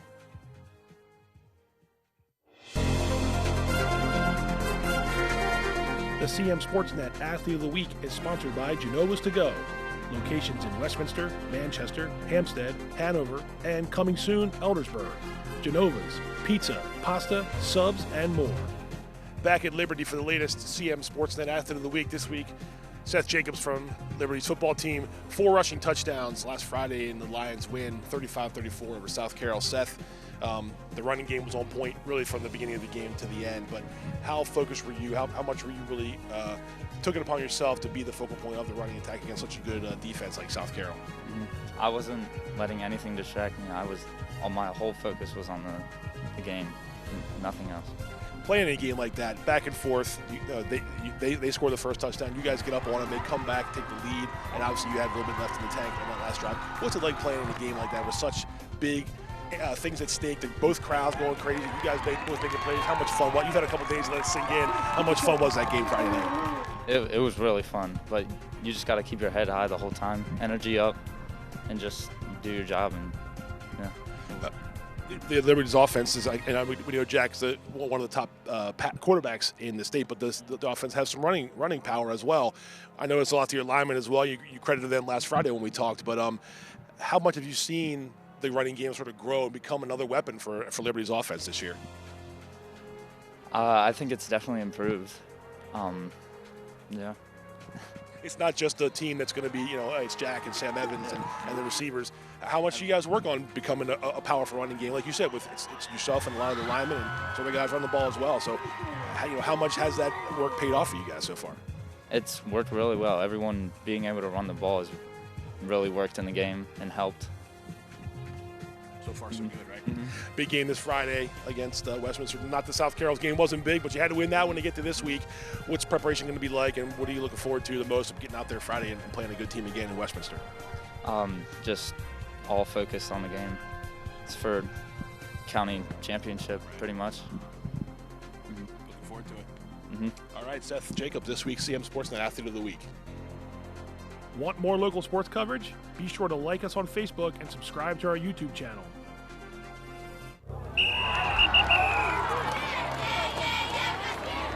That's picked off by touchdown. Hi, I'm Mike Preston of the Community Media Center. We're going to give you front row seats of highlights of Carroll County football. And we're going to take you behind the scenes. We're going to give you a front row seat. We're going to take you places that no one else can take you. But we need your help. We're looking for volunteers to help us cover the game. If you have a passion for the sport and are willing to learn, we want to hear from you. You can bring high school football to every screen in Carroll County. Some of the best plays in football happen right here, and you can be a part of it. Contact us today and find out how you can help us capture some of the best plays in the game. Are you ready to join the team? Hey there, I'm Pat Stetzer. And I'm Michael Duffy, inviting you to join us for The Score and more. It's our new podcast, and each week we'll talk about high school sports in Carroll County. We'll share information about upcoming games, highlight coaches and athletes, and much more. We'll even try to have a little fun along the way. Don't miss the Score and More podcast, presented by CM Sportsnet. The Score and More Sports podcast is available online at carrollmediacenter.org and on a variety of podcast channels. This fall, local athletes take the field, and CM Sportsnet will be there to bring all the action to thousands of homes throughout Carroll County. Catch all the action: high school football, high school soccer, and Carroll Link soccer. Each week, local fans in Carroll County turn to CM Sportsnet. Live game coverage, game highlights, and exclusive interviews. Plus, a wrap-up show to highlight the top athletes and teams of the season. Tune in for CM Sportsnet's award-winning coverage. On air, online, and on demand. CM Sportsnet's award-winning coverage. Let the games begin. CM Sportsnet, we've got you covered. Skill, dedication, leadership. Just a few of the things it takes to be named CM Sportsnet's Athlete of the Week. Hi, I'm Pat Stetzer. Each week, CM Sportsnet recognizes an outstanding player for their contribution to their sport. Meet some of Carroll County student athletes and join us as we celebrate their performance, impact, and outstanding accomplishments. The CM Sportsnet Athlete of the Week is sponsored by Genova's To Go, locations in Westminster, Manchester, Hampstead, Hanover, and coming soon, Eldersburg. Genova's To Go, pizza, pasta, subs, and more. What does it take to cover local high school sports? It takes staff and volunteers, equipment, training, and community support from people like you. You can help by making a donation to the Community Media Center today. Your gift is an investment in our community, our schools, and most of all, our student athletes. We want to expand our coverage to include both boys and girls sports, but we can't do it without your help. So please, make your donation today and help us bring high school sports to every screen in Carroll County. It's time to take a look back at CM Sportsnet's top Carroll County high school football plays for the month of September. But before we unveil the top 5, here are some plays we left on the sideline, but certainly deserve another look. September 2nd, South River at Westminster. The Owls punt late in the game, but the Seahawks can't handle the ball, and Westminster's Keandre Grooms comes up with a scoop and score. September 23rd, Winters Mill and Century. It's a 1-point game in the final minute before Winters Mill's Jesse Tobias comes up with a huge interception to ice the game for the Falcons. September 16th, South Carroll at Westminster. The Cavaliers force a fumble thanks to Manny Rodriguez, and Ben Simmons comes up with the ball for a key South Carroll turnover. September 30th, Westminster at Manchester Valley. The Mavericks strike first with this 54-yard touchdown pass from Jake Boog to Blake Ray.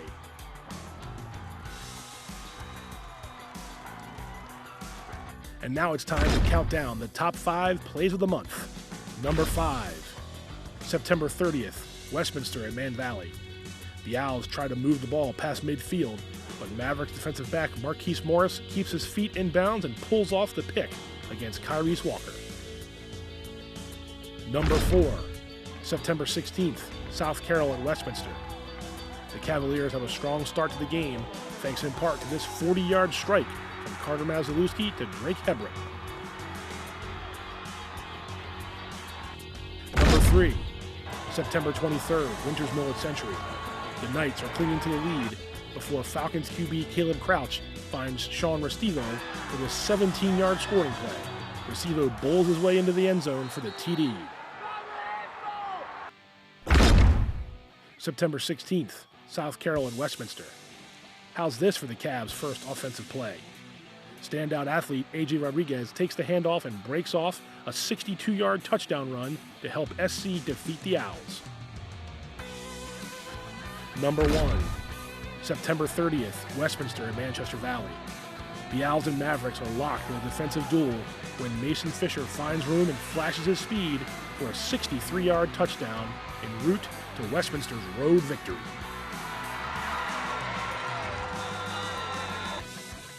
Want more local sports coverage? Be sure to like us on Facebook and subscribe to our YouTube channel.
Our halftime report is sponsored by Genova's To Go. Locations in Westminster, Manchester, Hampstead, Hanover, and coming soon, Eldersburg. Genova's, pizza, pasta, subs, and more. We're back. The CM Sportsnet Game of the Week. Mike Coons and Pat Stetzer with you here at Ruby Field. Halftime is ticking down, Coach, and in a minute we're going to take a look at some of the plays of the first half, but you mentioned it already. I mean, defense has really carried the day so far. I don't want to say stunning. As I said, that's a little much because they do play good defense, but I really expected this to be a bit of a track meet, and the defenses both have risen to the occasion. The Owls may be helping Liberty's defense out with some untimely penalties here and there, but yeah, two good schemes, shutting down, taking away what both teams like to do or do well. So now they got to kind of get back into the grab bag or the workshop or whatever and figure out what they can do. And I'll be interested to see what they come up with in the second half. And we mentioned the 2 turnovers. They put Liberty in good positions to score, but Westminster's defense was able to hold them off on both occasions. Turnover ratio is a big deal, and everybody tracks it. And you look at a half and say, well, we took it away twice and they didn't take it away at all. Something should have come of that, and nothing came of it. Right. I mean, the Owls shut both those possessions down right away. They were both 3 and outs. Yeah. So. Yeah, the turnovers have proven to be inconsequential. Yeah, let's take a look at some of the highlights of the first half.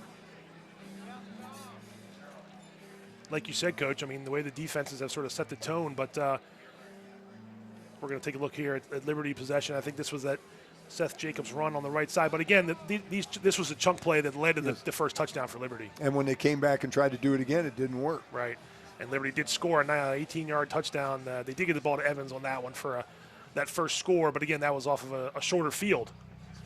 Westminster went for it on 4th down and then didn't get it. And Kyrese Walker was able to get a couple passes complete, but again, nothing in the big play variety. No, just a great catch there. Right, but that was by Clayton Dorsey, and we mentioned how much Kyrese has been using his legs, and obviously he did a little bit of that too on Westminster's drive here. I believe this will be the touchdown drive. I think they're a little leery of that because he got thumped once or twice as well. There again, that's the play where he wanted to go to Fisher and then went to the deep route. And a great catch by Jackson Zaransky on the sideline. That set up a short yardage touchdown. Mikey Simons got in from 1 yard out to put Westminster on the board. Liberty scored first in the game to go up 7-0, and Westminster answered. We mentioned some sophomores, and here's one, Jonah Rohrer from Liberty. A pretty nice kickoff return from the young man.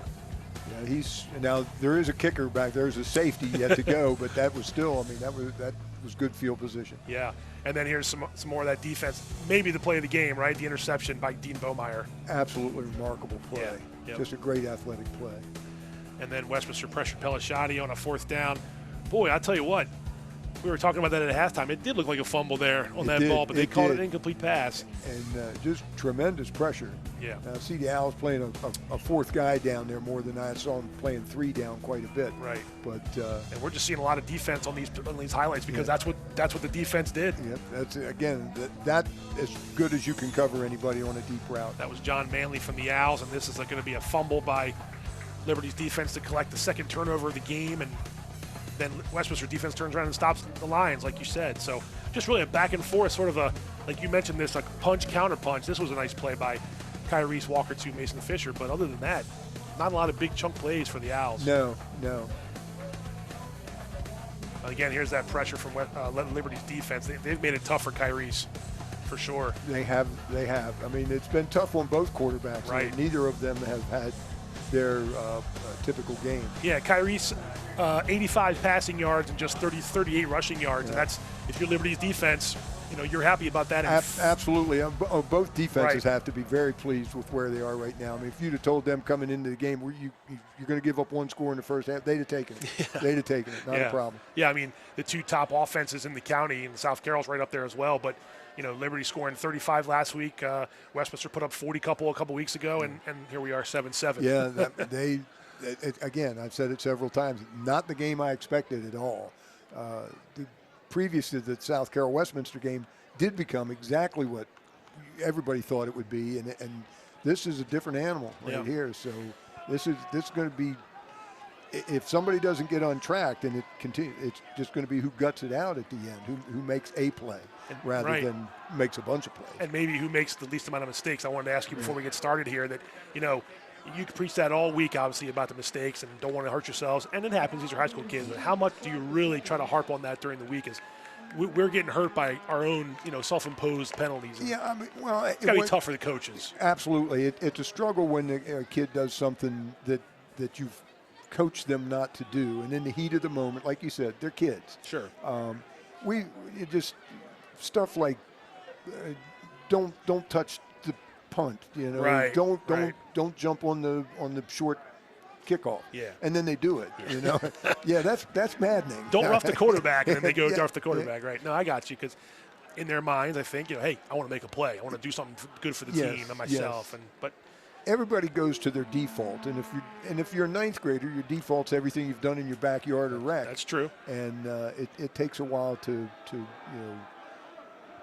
retool that, relearn, whatever. Rewire the brain in terms of that, yeah. So, like we mentioned in the first half, Westminster won the toss to start the game and deferred, so they're going to get a chance to go on offense on this first possession, as Michael Martin, number 5, will be kicking off for Liberty. Now, he kicked one out of bounds early in the game that I believe led to Westminster's touchdown drive. So, again, those little mistakes, right?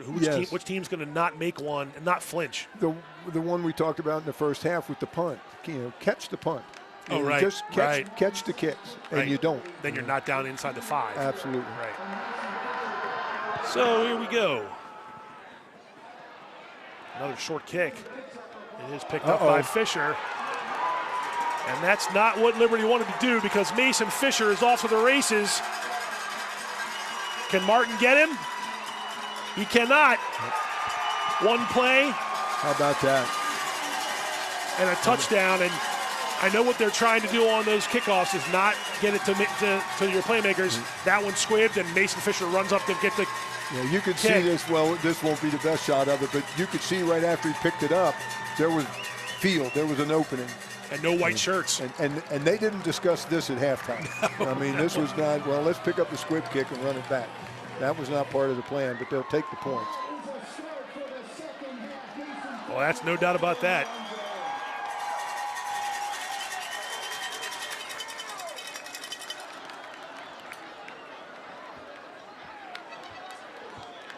That's how you start fast. That's the operational definition of starting fast, that's for sure. Coaches from Westminster are pretty happy on the sideline. That's that special teams positive vibes there. The extra point from Harris is good.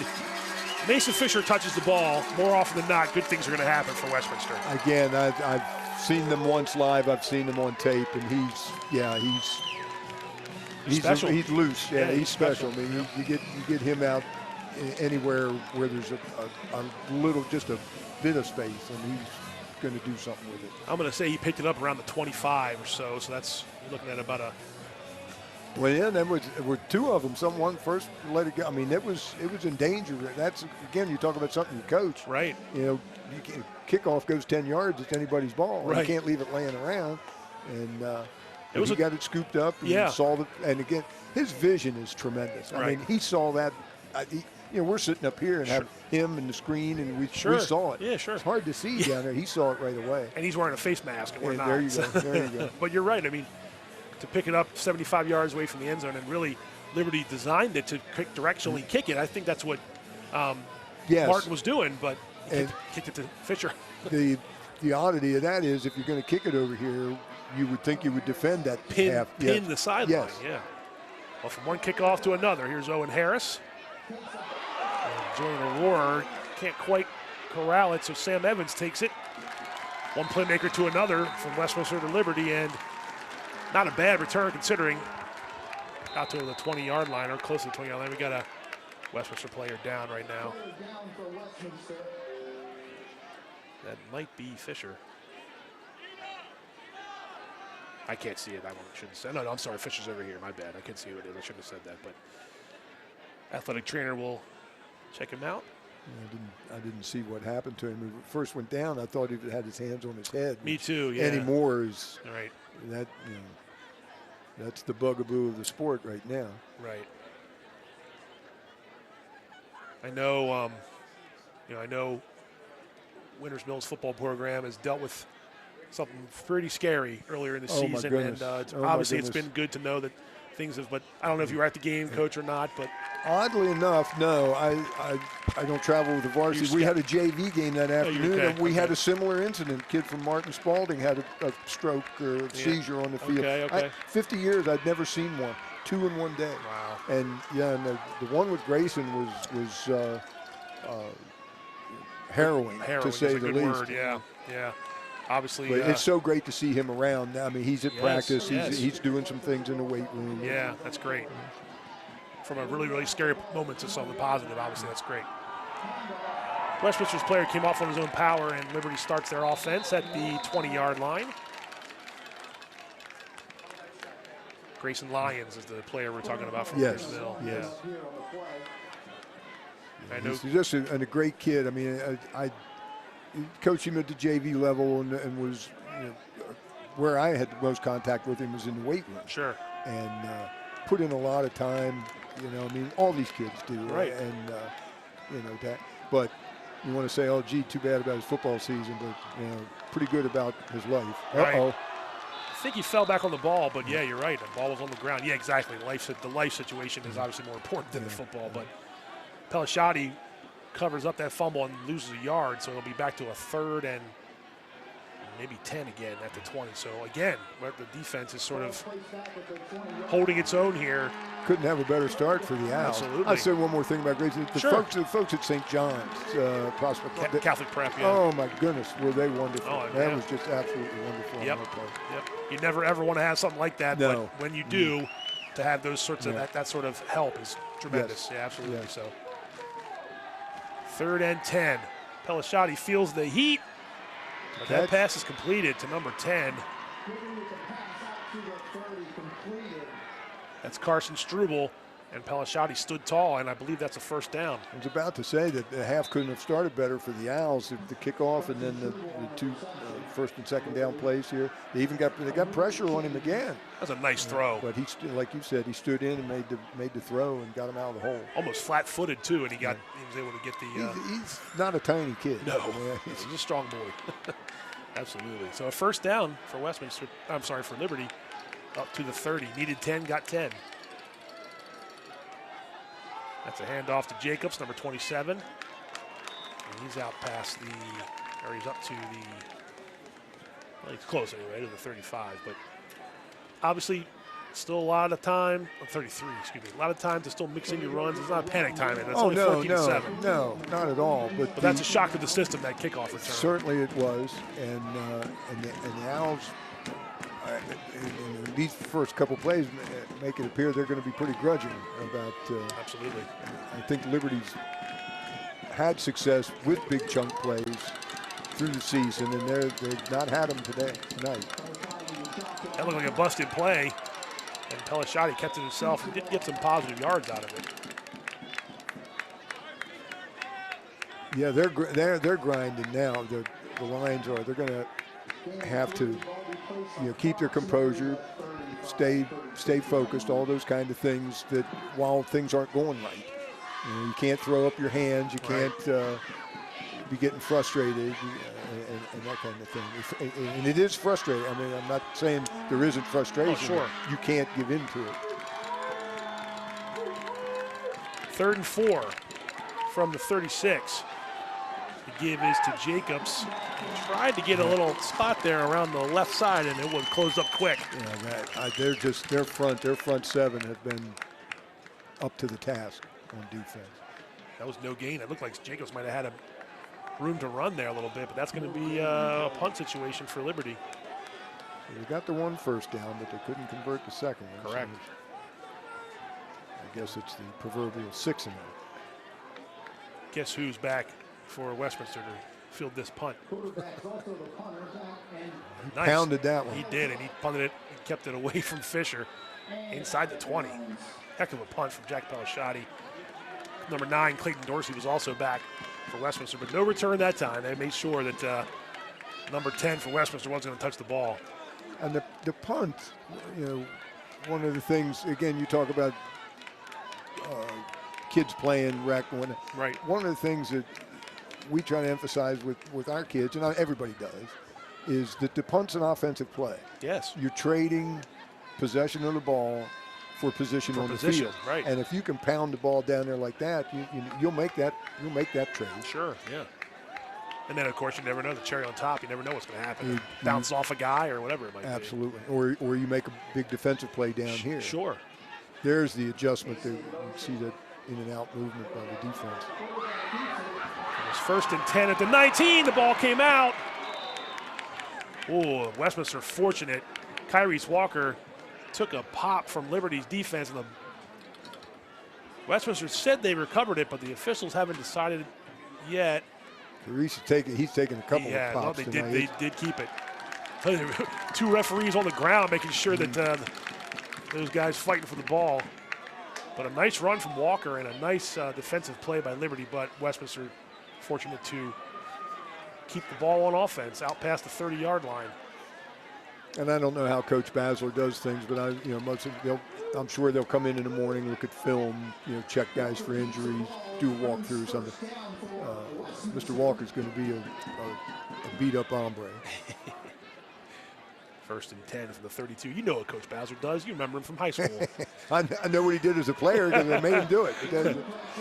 Kyrese throwing off his back foot, and that's incomplete. Intended for Fisher. Number 24, Matthew Mastasi. Westminster sideline wanted to hold or pass interference, but the call was not made. They wanted to say he had his upfield arm holding the receiver's arm down, and he may have, but his position was such that he made the play with his front arm. Right.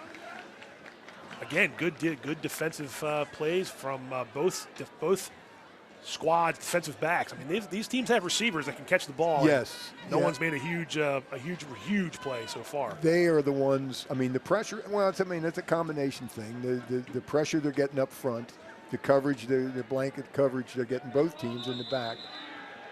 There's your penalty again. Yeah, it looked like one of the linemen couldn't hear the play or something like that, but that's a false start.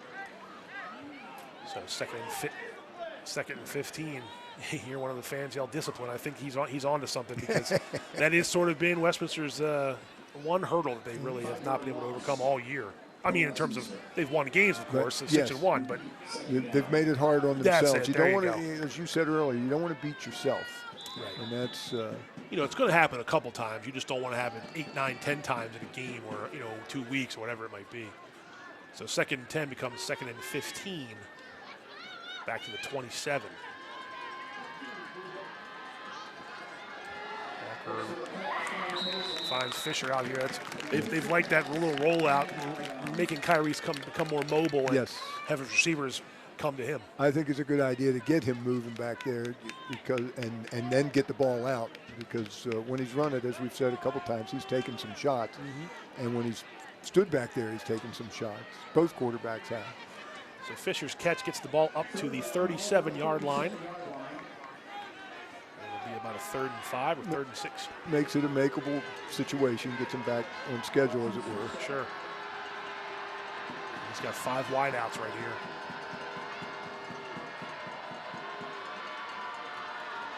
Big pocket to throw in. He's got Fisher. He had him, and the ball hits the turf, incomplete. Again, I just think that's good coverage. Everybody wants to, they want interference because their guy didn't catch the ball. Yeah, I didn't see it. Well, he just stuck his hand out between his hands. Dean Bomeyer, who had the interception in the first half, comes up with a nice play on defense.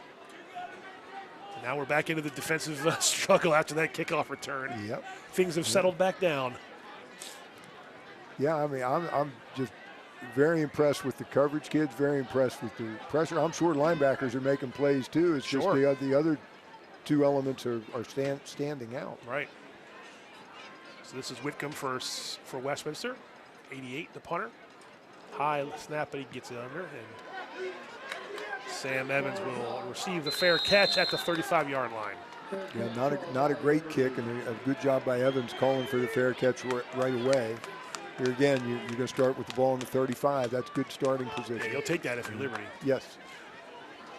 Trailing by a touchdown with 5:55 to go in the 3rd quarter. CM Sportsnet Game of the Week. from Ruby Field at Westminster High School. I forgot to say how pleasant of a night it was for football. Now it feels a little chillier now. Yeah, it's getting a little cool. I probably should have wore long sleeves. I have a jacket. And, I got one somewhere. It's okay. I got a vest in here. What do I know? I don't know anything. It was nice and warm out earlier. So. Yeah, well, you were in Hawaii too. So. That's true. 1st and 10 from the 35. Did you want to come with me for that? I totally misunderstood. I heard about that. that. A seat next to you. You meant here. I thought you meant on the plane. Oh, I see. Yeah. My wife might have protested that one a little bit. I'm pleasant. Yeah, you think. Fun at parties. There you go. So we got another player down for Westminster. It looked like it might have been a cramp. That's a good point too. You get into the fall and the weather gets cool. Well, the cramps, that's summer. No, you'll cramp all year. And, right.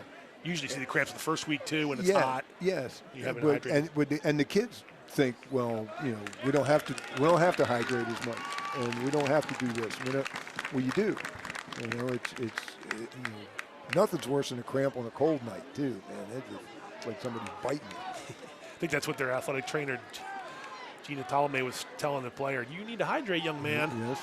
Yep, Number 28, Mikey Simon. That's he's got the touchdown, one of the touchdowns tonight. But you're glad it's a cramp and not a serious injury. But yes. You're frustrated with the hard-headedness of, hey, we told you guys. 2nd and 7 for the Lions. Pelishati moves over and again. Yep.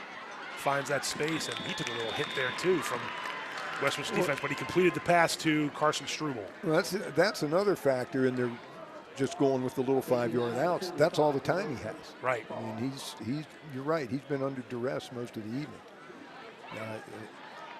They get into longer situations, and the Owls play the 3 guys down. But in the early downs, they have 4 and 5 up front there, and they're getting. But even when they just have 3, like they do here, they're getting after it.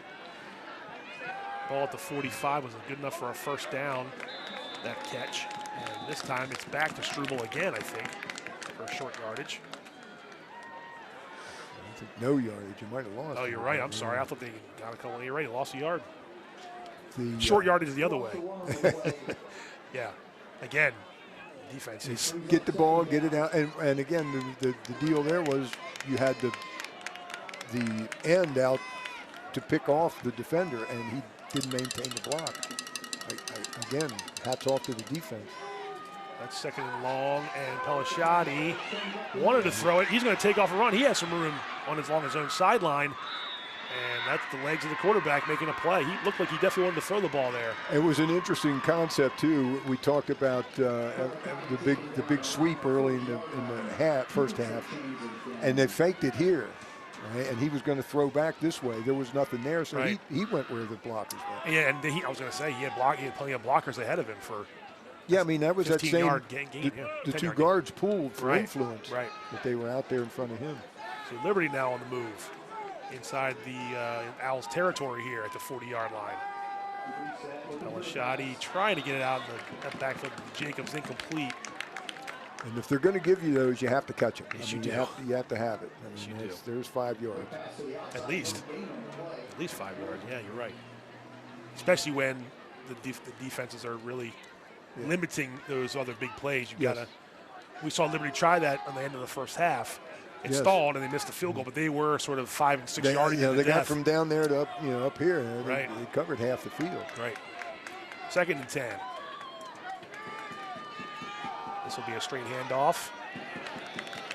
That was Jacobs up the middle. But only a gain of 1 or 2. They're zeroed in on Seth Jacobs, and for good reason. I mean, yes. We pointed out a couple times the season he's had. Yeah. Individual games. And the week he had last week, 160 yards and 4 touchdowns against a really good South Carroll defense. That was Andrew Schneider for Westminster, number 7, one of their talented senior linebackers, coming up to make a play. And it's 3rd and 9. Bobbled the snap. But Pelishati finds McLaughlin complete. And that's good enough, it looks like, for a first down. Yeah, those little turn-in routes are what I thought was their strength coming in. I mean, again, the route concepts. If a guy goes out on a route and if it's man coverage, you kind of want to take it across the field because maybe the defenders will run into each other. Right? If it's zone coverage, you want to take it up the field. 1st and 10 from the 28.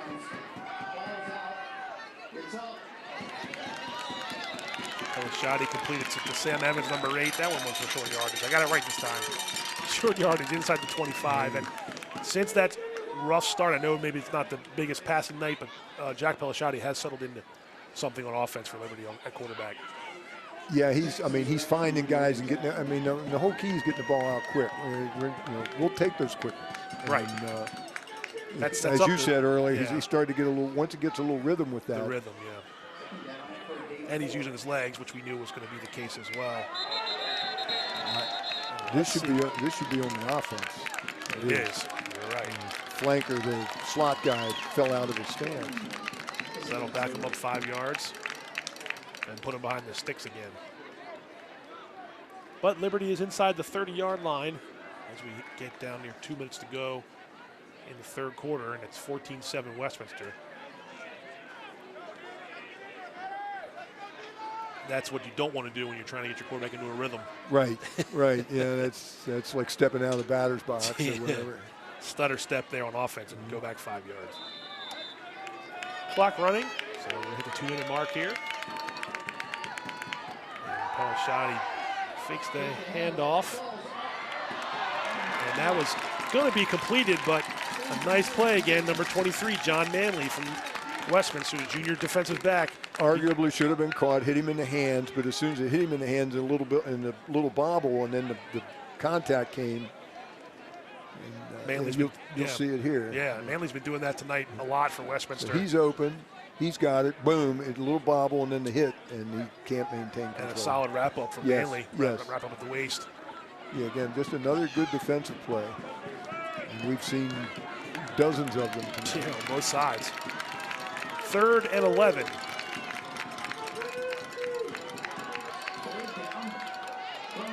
And that was thrown to a spot, but the receiver was not there. Number 2, Brian McLaughlin, defended by John Manley.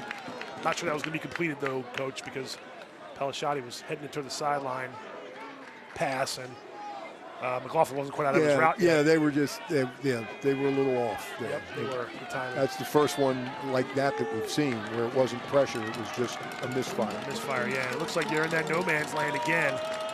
At 4th and 11, the offense stays on the field. You got a bad situation over here. You got 2-on-1 up that way. I'm bringing back. He's going to run into the middle of the field. Pelishati going to the corner. Incomplete. And that's Mason Fisher playing some defense to make sure. You're going to call roughing back here? Maybe. There's a flag on the play. He did get hit after. I saw it. He didn't get hit very hard. No, he didn't, but he did hit. He did look like a stick in the back. And if that's what this call is, that's one of the worst self-imposed penalties you can have. Yeah, they were out of. On a 4th and 11. You called it, Coach. Yep, there it is. You just can't have that. No, that's just foolish. I mean, that's foolish. I mean, I know you're working hard to get to the quarterback. You get there, and he's just released it, and you're going to give him a no. Not anymore. Not the way the game is now. I mean, and everything that's been done with the game has been to make it safer.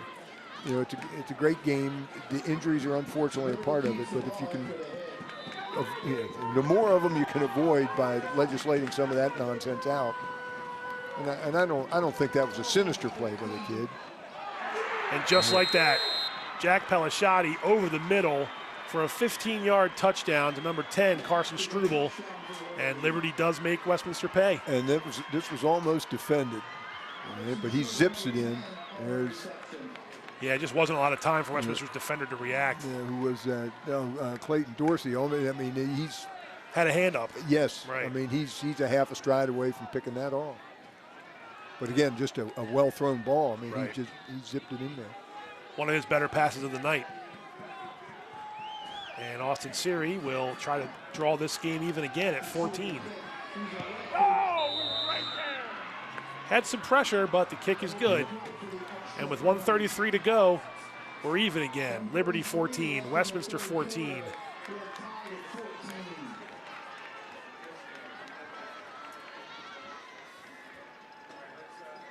Yeah, that was the ultimately self-imposed. They were off the field. They were off the field on 4th down. They should have been on offense, yeah. Likely. But you have to limit those mistakes all the time, but certainly in the situation like that. That could be critical. Yeah. Didn't lose the lead, but certainly, again, that's. What if the momentum changes momentum. and you come back and you lose 21-14 or whatever? Right. You're gonna have to look back at that play. Absolutely. Other than that one, Westminster's defense performed on that drive. Yes. But yes. Yeah, you can't give the offense that many tries. No. The more chances with Pelishati and Evans and company, you're going to get burned. Yeah, he's starting to feel it a little bit now. The quarterback, Pelishati, is right. He's much better than he was in the beginning of the first quarter. That's for sure. Yeah, not just the rhythm thing now too. I mean, he's hot. Yes. He's yes. And that's down the field. Right, and that could be trouble for a defense if a guy like Jack Pelishati can find that rhythm and that momentum. But we are even 14-all. Michael Martin will kick off. They learned their lesson about squibbing it, I guess. And this is Raekwon Warfield for the first time. We haven't called his name much tonight.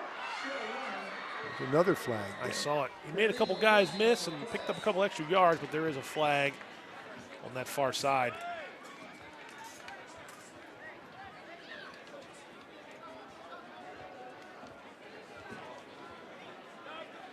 Right about the 23-yard line, looks like the flag. Maybe a block in the back, as is wont to happen on those kickoffs. Yeah, that or a hold, one or the other. True.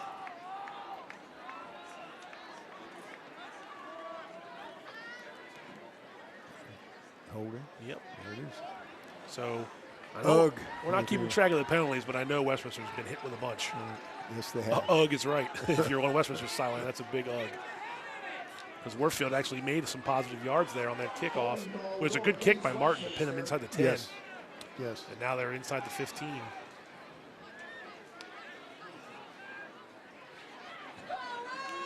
I think they've moved the ball more consistently, but then blow up.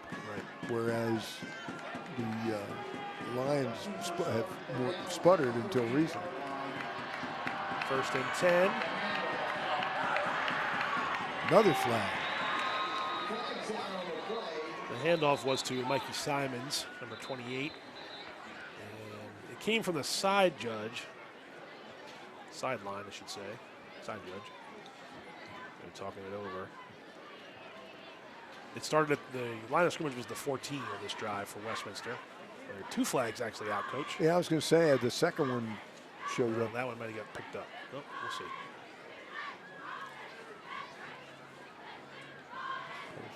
Face mask. Well, we haven't seen that yet. No. And that is a boost for Westminster. It's going to bring the ball. That gets tacked on at the end of the run, correct? Yes. So we're out past the 30. So the Owls will take it. The run and the penalty. Clock winds, and it's 1st and 10 Owls at the 31-yard line. With a minute 10 seconds to go in the 3rd quarter.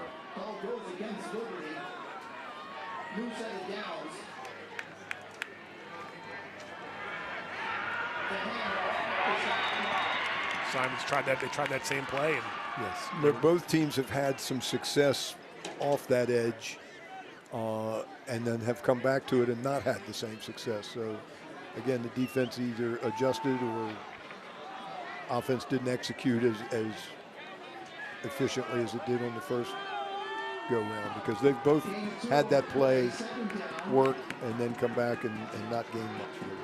I saw 44 for Liberty. Colin Murphy again in on that tackle and close to it. Now we're going to come this way with Simons, and not much doing.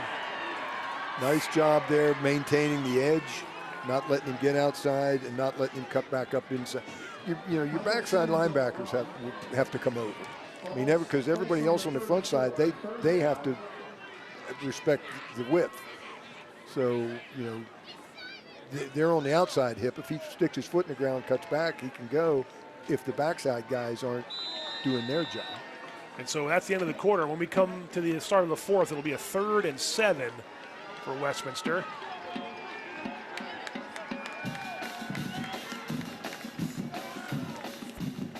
One quarter to go here at Ruby Field, and we are tied at 14-all. We were tied at the end of the half, and we found a way to be tied at the end of the third quarter here as well. And we could have just showed up for this.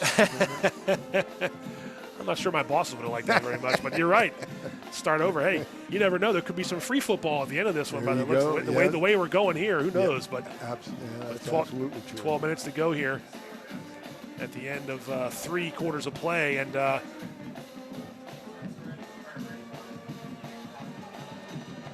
it has been a defensive struggle, but there have been some plays made on offense.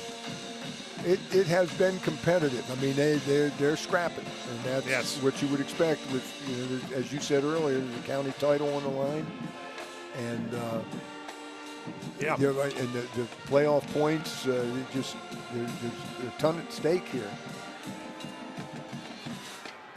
Things have gotten a little tighter too in terms of the stats.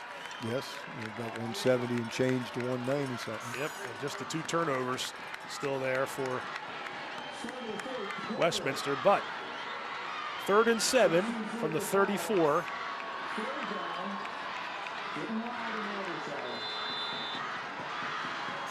We'll see what Westminster has on the first play of the fourth quarter. Showing pressure, but not bringing it. Tyrese Walker. And just like that, picks his receiver, Mason Fisher, and that should be enough for a first down. Coming back to the ball. He has kind of an odd release, almost like more darty than almost like a baseball throw. And but boy, he puts it on the money. He did there. Completes the ball to Mason Fisher for a first down. And with a whole quarter left, who knows how big that play is. But to get the sticks moved and to get a fresh set of downs, and they can take a breath and see what they can do on offense. Yeah, they got the benefit of the penalty, and then they make that play, and now they're out in the middle of the field. Right. So. But as has been the case for this game, Liberty's defense is. There they have the edge. I saw it. Yep. And that was a big run from Mikey Simons, and they did have that edge sealed. And that's going to put the ball in Liberty territory. Big 76. They get wheeled around again. They just love that. That was 2 guys coming. That was more of a counter look, but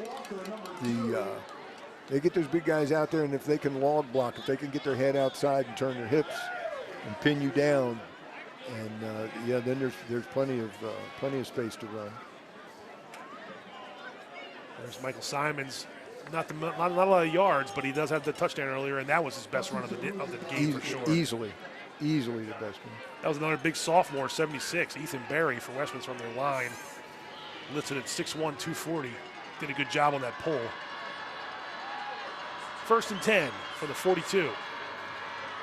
Walker's going to run. Taken down by number 7, Brett Overman, but positive yards for the Owls. He made that decision pretty quick, he did. Quickly and correctly. I like that little turn back motion. Again, it's something I've seen on film, and they'll run that out off of it. They'll run a bubble off of it, and with Fisher, it's a threat. But the Liberty's kept it kind of under control. 2nd and 6 from the 37. That's a handoff to Simons with room on the far sideline. Flag down. If this is a hold, pressed out of bounds by Nick Marsicano of Liberty, number 40. Westminster looks upset. You got to keep your cool on the sideline and your coaching staff, right? That's why I don't go to varsity games. Come to varsity games, we'll find something for you to do. Well, they didn't. Me on the sideline with nothing to do is a bad formula. So. Let's see what the call is here. We're holding on Westminster. I get in enough trouble when I have stuff to do. You know? Oh. Well, that's a drive killer. Absolutely. I mean, I think Simers had a first down on that run. Yes, he did. Now I mean, we're at that's second and. I was about to say when he broke over that, so if they keep coming back to that, it's going to open up other stuff. And but instead, what was it? A hold? Was it yes, a call? Yes. Okay. Your favorite. Yes. Second and 14 or so from the 44.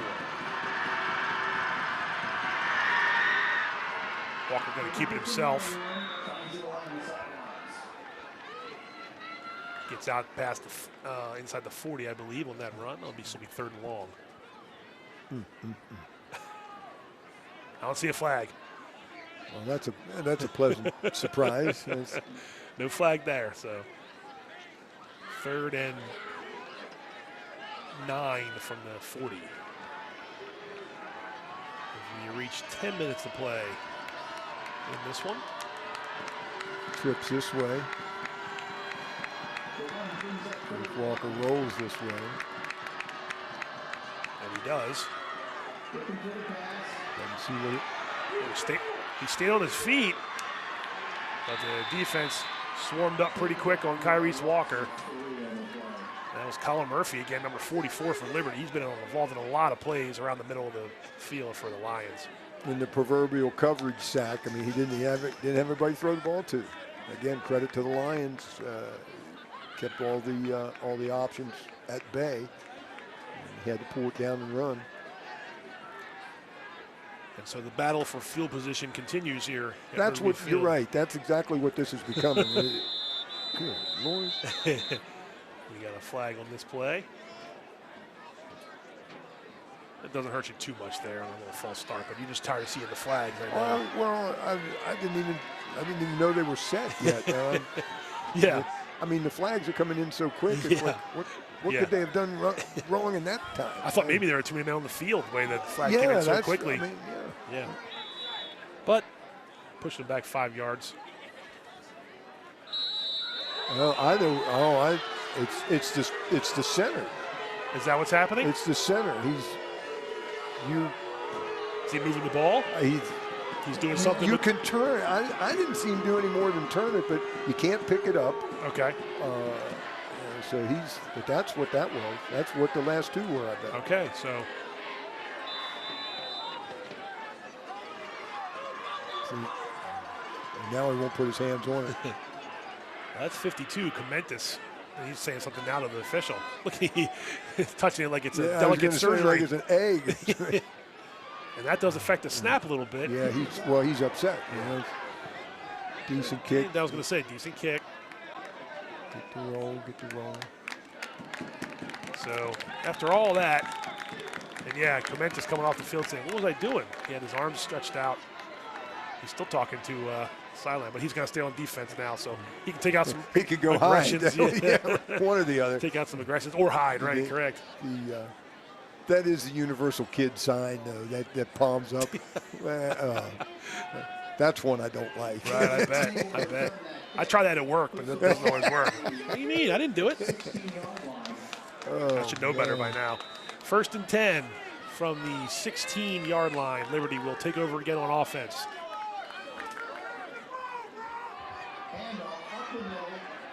Handoff, Seth Jacobs. Some of the Owls fans asking for the same call there on the snap. That's just football. Football's happening. I remember somebody from the paper one time asked me, do you hear that stuff in the stands? I said, yeah. I said, I'm always listening for good advice, but I never hear any. I just hear dumb stuff. Yeah. You hear that hundreds of coaches are up here in the absolutely. telling you what to do, right? Absolutely. 2nd and 3. That was a good pickup there by Jacobs on 1st down for Liberty. Pelishati. The pressure. So again, not having seen them enough to know how I know how his season's going numbers-wise. Right. I have to suspect this is one of his rougher nights as far as having to run for his life. And having people around him when he throws. That was number 5 for Westminster, Mateus Thielman on the tackle, but Pelishati did get enough for a 1st down up the middle there when there were no receivers open. So 1st and 10 from the 26.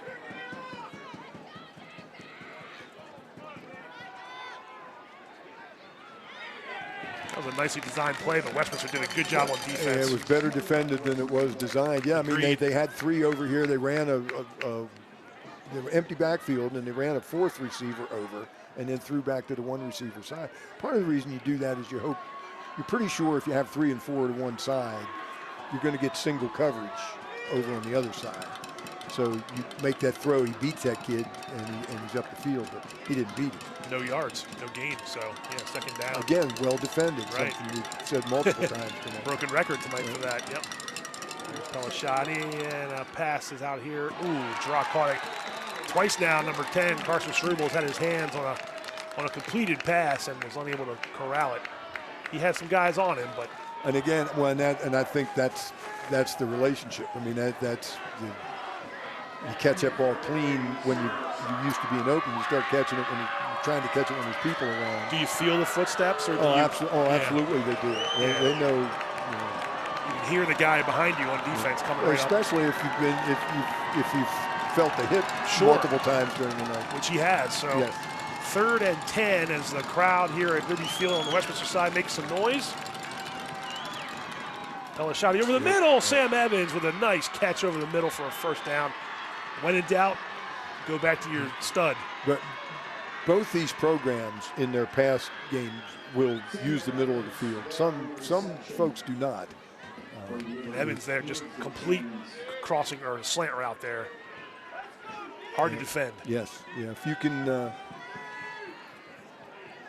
you like for your defenders to take that inside away, make them have to throw it over top of you out toward the sideline. That's the disadvantage of the deep ball, but or anything thrown over that way. Give it to Jacobs. He's up past the 45. I mean, but those crossers and slants, like you're saying, if you get a step on the guy, you're catching it in stride, and he's trying to make up ground. There's still plenty of time left in this game, but that 3rd and 10, big play, big conversion for Liberty here to keep this drive going. Otherwise, I think you're going to punt there in that situation. Yes. Instead, your offense stays on the field, and hey, it might be the last time you touch it. I mean, who knows how this last 5.5 minutes play out, but 2nd and 6 after that running play for Liberty.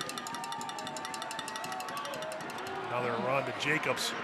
And he's going to get outside and pick up a first down, and this might be that time of the game where the running game is going to be key. I was just going to say, you had to have them back on their heels a little bit now because you've been hitting some passes. And you just, the power, the little kick out block by 60 and up inside of that, and you got a nice chunk of yards. Ethan Crosby, number 60 for Liberty.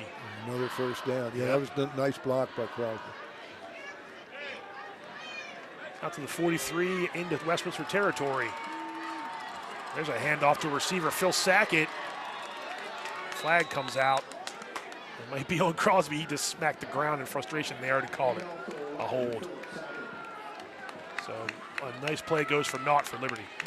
And you got 2 pullers. I mean, we've commented on that several times. They used that to get to the edge. They've been successful, but the hold behind it now brings it back.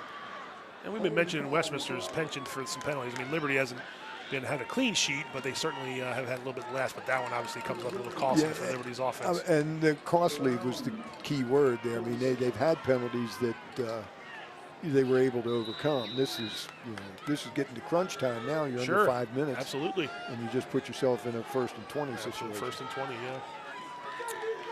Up to the 46. Back on Liberty's side of the 50-yard line. Pelishati. That's the best protection he's had tonight. And it ended quickly. It didn't. Yeah, you don't have that long. Nobody gets that long. Right. And he got back to the line of scrimmage. Actually, no, he didn't. He's going to lose another yard there, so maybe even 2, I guess. Back to the 44, 45-yard line for Liberty's offense.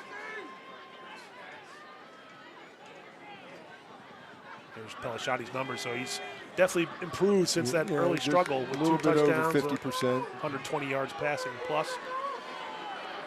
They're going to need a little bit more out of him here if the Lions want to win and win a county championship outright, and that is going to be a sack in the backfield. Matthias Thielman coming up big for Westminster's defense. Those guys up front are just dominating. They just shoved the offensive lineman back into the quarterback. Thielman, a 6', 215-pound senior, and he was on Pelishati in a hurry, and Westminster calls a timeout here with 3.5 minutes to go, 3:36. They're looking to get the ball back, sure, and they want to have some clock to do it with. Watch his push up front. Two guys just shoved 2 guys back. Jeez. I mean, that's a heck of a play. Yeah, he got some help there at the end by 52, Comentis, but that was all Thielman's ability to shed 2 blockers That was just dominance, just physical dominance right there. Well, the under might be the thing on offense tonight, but it's the defensive game has been something really to really admire tonight. By both teams. Yeah, by both teams. I mean, these are 2 pretty high-powered offensive programs, and they have been.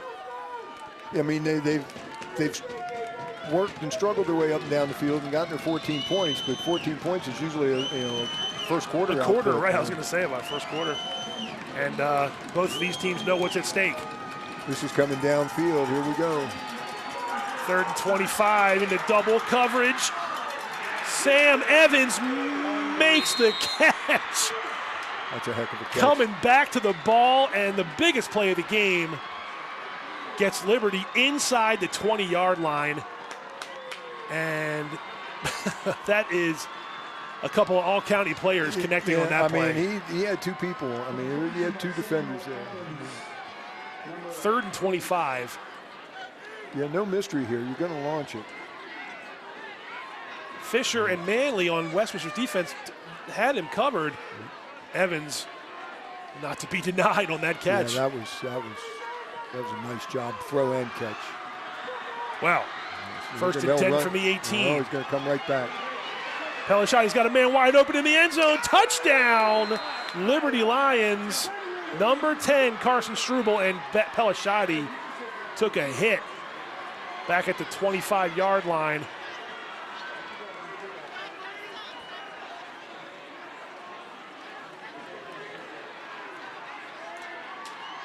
They left Struble alone back in the end zone. Yeah, it would have been interesting to see how he got away down there.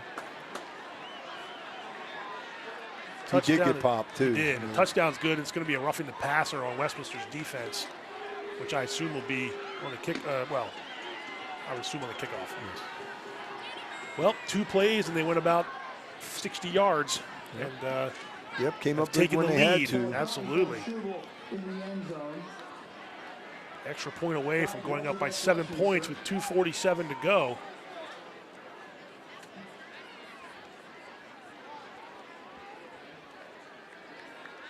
Austin Seary, Liberty's kicker, left-footed kicker, as Coach Coons mentioned earlier. To apply the extra point, Westminster is getting some pressure, but that kick is good. And with 2:47 left in the game, Liberty 21, Westminster 14 after the play of the game for sure. Absolutely. On 3rd and 25, no Coach. No doubt. And now are they going to answer? I mean, it's answer or lose at this point. And I you tell me, but it didn't look like it was just close my eyes and throw it and you go No, get it. oh, no. Yeah, that's a design play. You knew they were, when they big yardage, you knew they were going to go deep. And he put it on him. And again, a great individual effort to defeat the 2 defenders and go up and get the ball. See Pelishati up to 185 passing yards. Yep. It's going to look like another night at the office for him, but it has not been. No, that's definitely true. Again, one-score game. It's an evenly played game here, and there's still a lot of time left, and Westminster should have all of their, 2 timeouts. They have 2 timeouts. They called that one on the drive, right. They have 2:47. Right. They don't need to start slinging it around. Right. And they've got playmakers, too, as Liberty knows. But I'll be interested to see how they kick off here. I mean, they had more success kicking deep, too. Who's back here, Warfield? Looks like Warfield and Fisher, I would say. Warfield to the far side, Fisher to sort of the middle of the field, and here's Michael Martin. And they're going to kick it to him. And they're going to kick it out of the end zone because they had the 15-yard penalty. That's right. That helped them because that way Fisher doesn't touch the ball if you're Liberty. Yes. But so Westminster will be 80 yards from tying the game. 80 yards away, I should say. It is still the 20, right? Not the 25? Yes. Making sure I didn't say it wrong. Well, you said this, Coach, as we were coming out of the half into the third quarter. Who's going to make a play in the second half? Yeah. Right now, it's been Pelishati and Evans on that long pass on 3rd and 25. We'll see if Westminster has an answer, like you said. So Kyrese Walker, does he have a comeback in him? Or does Liberty hold off Westminster and win the county championship? Some pressure again and an incomplete pass, or else 53. Nick Fortner was about to pick up a sack, but I think they called that incomplete. Yeah, that's a nice job by Walker getting him out. He just shot-putted it up there, but there's a receiver there. He's fine.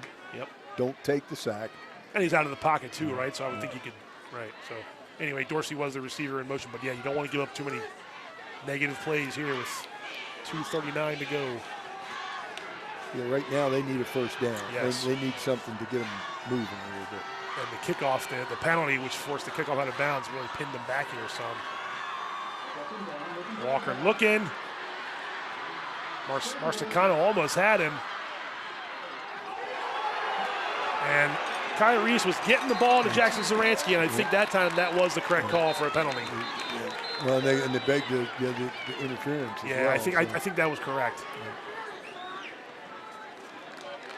That's Brett Overman from Liberty on defense, just trying to keep Zaransky in front of him, or keep himself from the completed pass, and going to wind up being a penalty, I believe, on Liberty. So they'll get him the first down. Yes. So pass interference on Liberty. It's going to keep the drive going for Westminster, and they are pressuring Kyrese Walker on this drive, Coach. Yes, they are.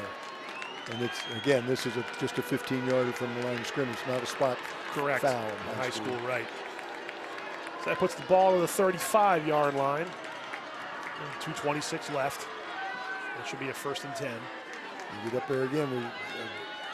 I've nominated the 35-yard line as the launch pad.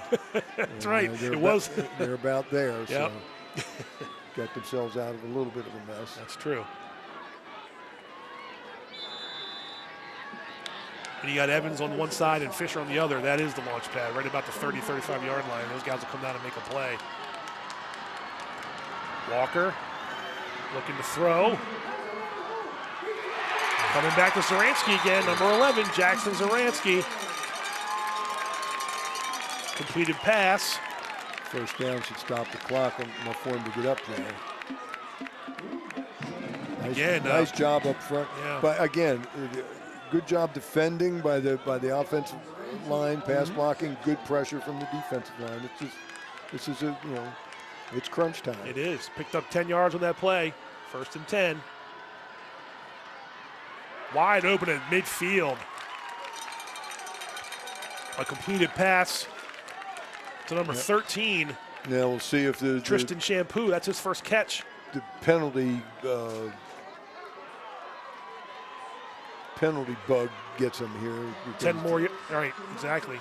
That's what you don't want right now if you're Westminster, but you're picking up 10 yards a clip here on every play. There's a catch. And Liberty does keep him in bounds. And they're aware of it, too. I had good presence by their kids. The play before when they got the first down but put him down in bounds, and the Liberty kids were very aware that kept the clock going. 2nd and 5. Still a lot of time left, 1:20. Westminster doing some protecting Walker, and he throws it out of bounds, incomplete. Fans wanted a roughing there, but that's just a tackle. He was close enough. Tackle by James Trainum, 3rd for Liberty. I didn't think it would have constituted a foul in that play. No, the fans want it, but I didn't think it would. That's why they're fans. That's so. right. It's a 3rd and 3 now after that incomplete pass. Now, this is when you don't want to be picking up your hand or fooling with the ball or any of that kind of stuff and making it 3rd and 8. Walker in the shotgun. Completes to Jackson Zaransky, number 11. That's enough for a first down. Those little, just head out and then find the open area. I mean, they're reading the coverage. 1 minute to go, under 1 minute to go. 1st and 10 from the 30. Kyrese Walker. Oh, that looked like it was going to be incomplete, and it's a catch. It is a catch. Boy, that was. I think that was intercepted, and he took it from him. Me too. Zaransky is credited with the catch. Watch this. White has it, blue takes it.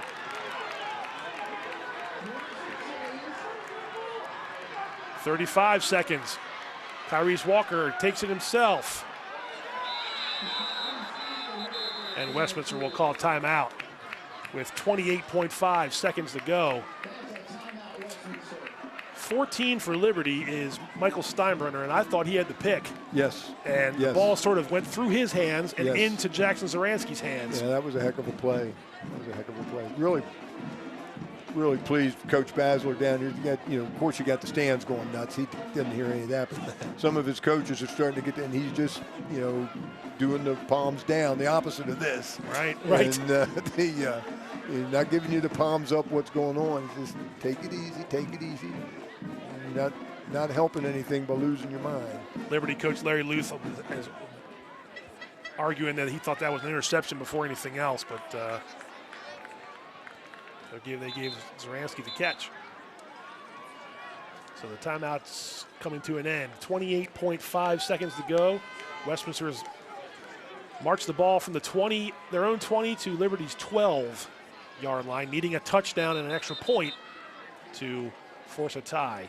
There's Coach Basler, trying to be as calm as ever on the sideline. He's pretty remarkable. He's a calm guy. He was a calm guy in high school, and I'm sure he was in college, and as a coach as well. He's done a well of a job at Westminster since he took over as the head coach. He sure has. 2nd and 8. Walker. He's got Mason Fisher in the end zone for a touchdown.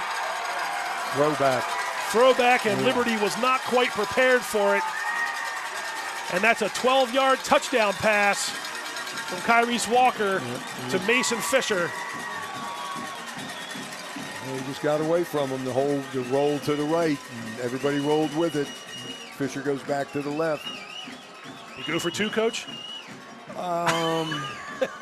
I probably would, but these guys are a little smarter than I am. Right? I think they're going to go for 1. They got a pretty sure-footed kicker in Owen Harris. I think he's up past 30 extra points this year. Yeah, I did notice that. Yeah. On the stat sheet, 29 coming in. A little high snap. And the extra point is good. Well, you called it. Looks like we're going to get some extra. Well, maybe. 19.6 seconds to go.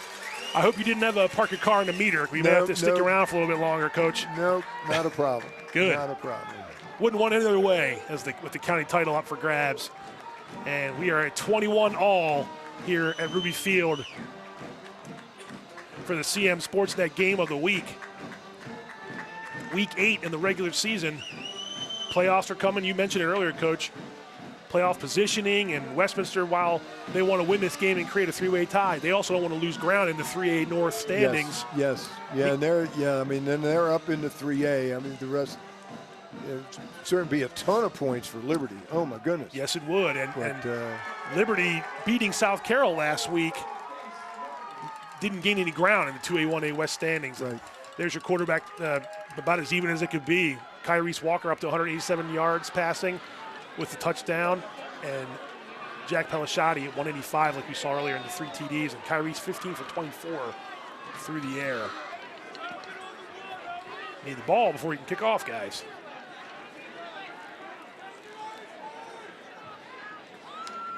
So there was must have been did I miss a penalty somewhere? Must have been. Yeah, I didn't see it, but not surprised. We have some penalties all night. I wonder if that was on the bench. Oh, good point. Yeah, but I didn't see the white hat make a call. No, he didn't. When he didn't That's come what I over mean. and do Yeah, anything but demonstrative. Regardless, we're marking this off to the 45, so I would be surprised if Harris kicks it out of the end zone. Yeah, now. And if that's the case, we may have some free football. You got to refresh my memory on how the rules go. I know it's is it the 20 or the 25? The high school, unless they've changed it, it's been a while since I've been in one. I think it's a 10. It was the 10 for a while. I mean, I thought they moved it back to the 20. That would have made sense. Yeah, well, we're going to find out. I haven't seen a tie game in so long. Westminster played in one last year at Francis Scott Key. A really great game. Yeah, actually, I did see that, and that was a remarkable game. And Key went for 2. That's why I sort of joked about it, and didn't get it. Westminster prevailed in that game, 28-27. That was one of the better games of last season, and this one shaped up to be a really good one from this season. So that was a kicked out of the end zone by Harris, and with 19.6 seconds to go, if I'm Liberty, I would guess you don't want to do anything too crazy pinned in your own end like this. Well, I don't know. You got a big, strong arm guy. Do. I'd launch it down there. Okay, I mean, that's true. It gets intercepted. They're not. It'll only be about 10 seconds or so 10 left. seconds. They'd have a harder time than you getting it back up here. Right. No, you're right.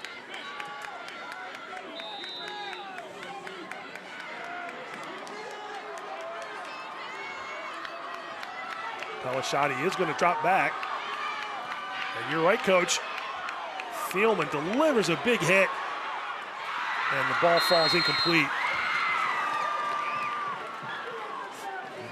Pelishati took another shot from Thielman on defense. And he is talked about Walker being a bruised hombre. I think they're both going to be aching. Pelishati's had a couple shots to the credit those defensive players for really making the quarterbacks work for this game. Yeah, you're going to want to be the quarterback that wins this game because you're going to be hurting watching film tomorrow either way. At least you want to watch a film where you come out on top. Yeah. Now, Thielman made that pass harder, but that's what I was saying. It is a little dangerous play. If you're only going to get up to midfield and it gets intercepted. That ball did not come out well.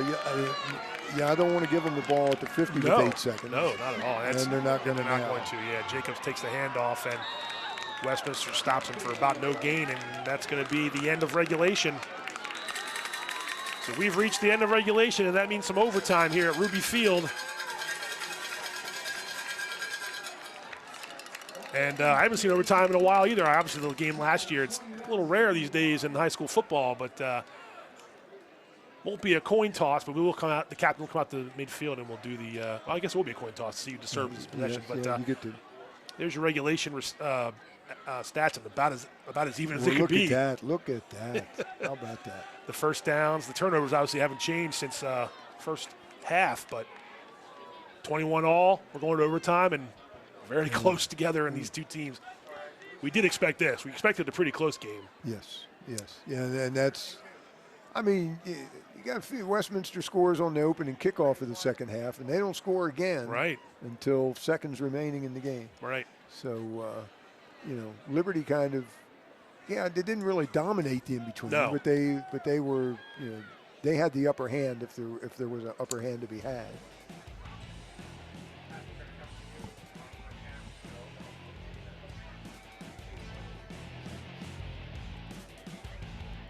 So the captains, one each, will come out, and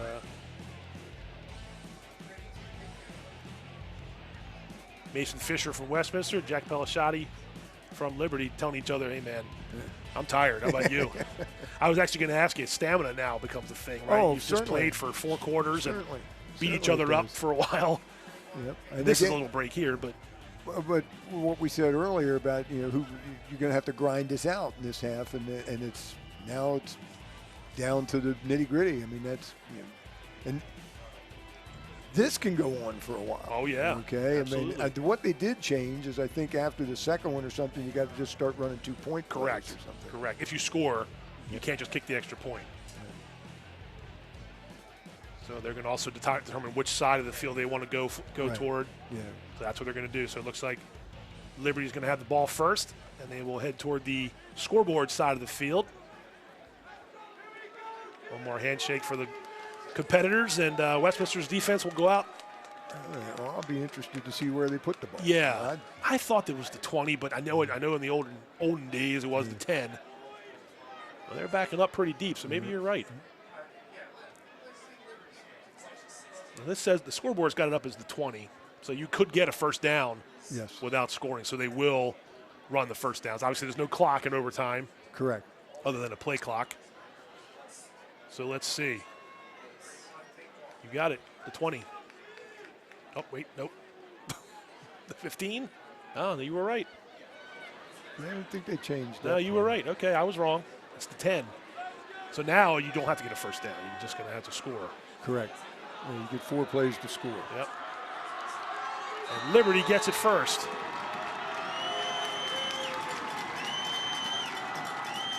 Handoff, Jacobs. He's close to scoring on the first play. Yep, he's down in there pretty close, isn't he? Looks like he's down to about the 4. I thought he was a little closer than that. But second and goal now from the 4-yard line. And stop the play here. Westminster player down. Ah, okay.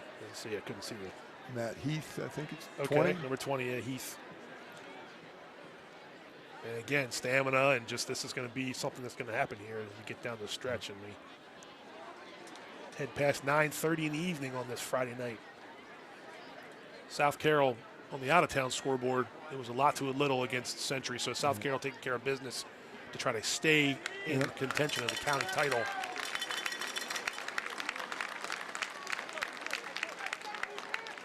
I like how Coach Basler brings the guys over. He can't go on the field during an injury, so he gets them all lined up, and he's talking to them.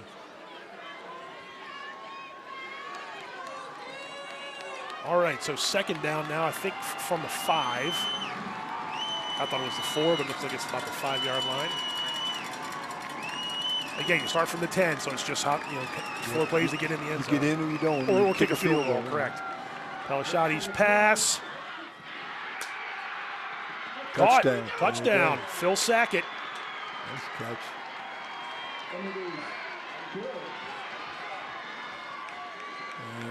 I think just a little post to the pylon, right?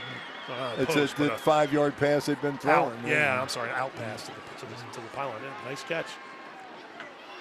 Yep. Use that sideline to help you. Right. And so these are big now, these extra points, of course. Yes. And in last year's game in overtime, Westminster scored first. Key scored second on a 4th down, and the coach at the time, Will Thompson, said, "We're going for 2 here. We want to end this game." And Westminster defense stopped them. So here's the extra point, and the ball is bobbled, and just like that. Now they got to stop him. You can't give up the score. Liberty can't handle the exchange on the snap. And I said those plays would be pretty big. Yeah. You had the center in a frazzle earlier about handling the ball on the punt. I don't even know if he centers for the. I would assume he centers for the extra points. And that might have been weighing on him a little bit. Well, now here's Westminster's offense with a chance to tie it with a touchdown and potentially win it with an extra point. Kyrese Walker going to keep it himself. And he's going to score the touchdown.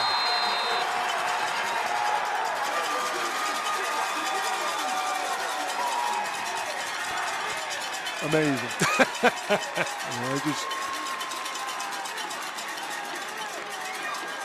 After early in the game, I thought we would see more of this. But then he got popped a couple times and they got away from it. But when they needed the touchdown, they went back to it. He's in, and now it's huge. He's in, and this extra point not only gives a win to Westminster, it creates a 3-way tie atop the county standings, and Liberty coach Larry Luce going to call a timeout. Might as well. Sure. Mess with him. A little bit, yeah. Or, you obviously want to try to block it, so you're going to set something up here on defense. Oh, it was Westminster's center. It was, yeah, it was Westminster's, right. That's on me. That's okay. Well, here he is. Yeah. And now we'll watch for that. Right.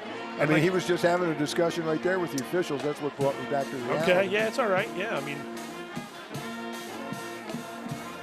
Yeah, it's still him. And the timeout you see how are they lined up? Where can we put people? Right, sure.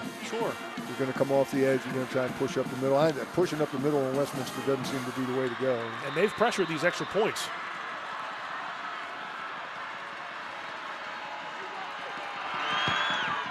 Owen Harris. It's good. How about that? Yeah, you got your money's worth. That's the final score on the extra point by Owen Harris. Westminster 28, Liberty 27.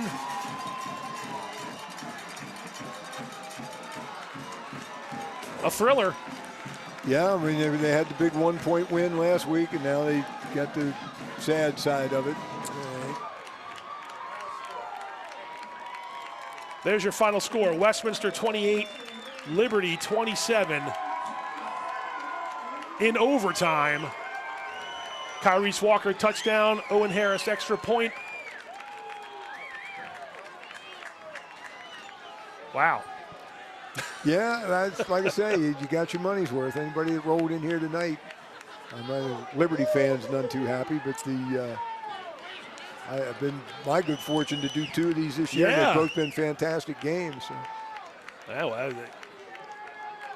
and by the way, late in the game, Westminster managed to stay unpenalized. that is correct.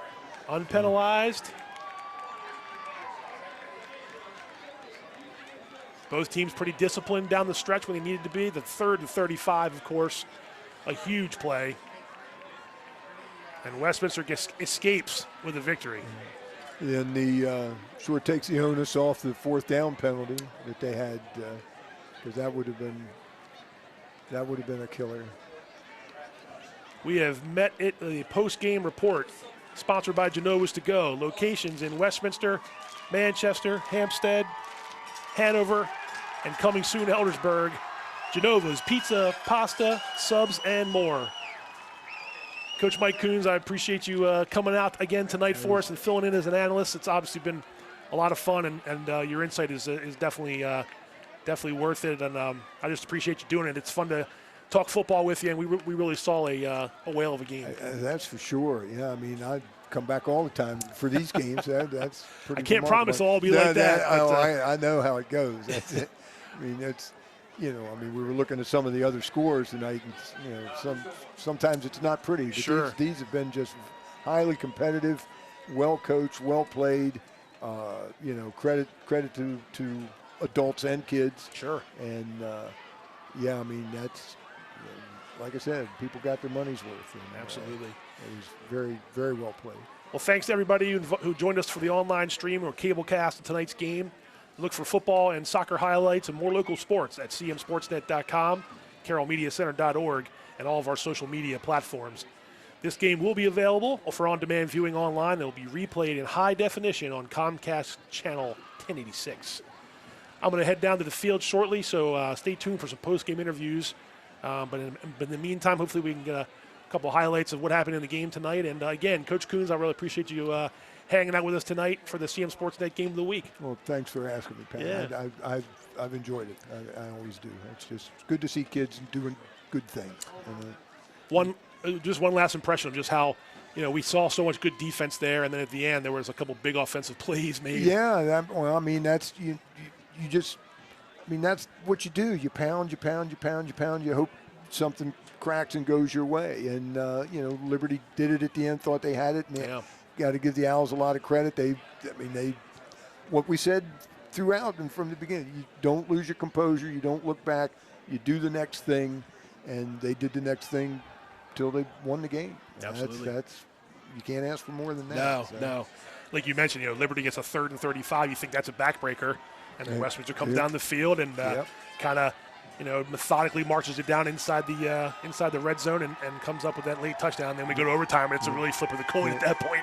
The picture I'll have in my mind of this game was when the people were starting to lose their minds down here a little bit, and Coach Basler just going, and that's relax. That's everybody, right? Yes, relax. yeah, pulled the Aaron Rodgers. That's right. That's right. But that and both teams did.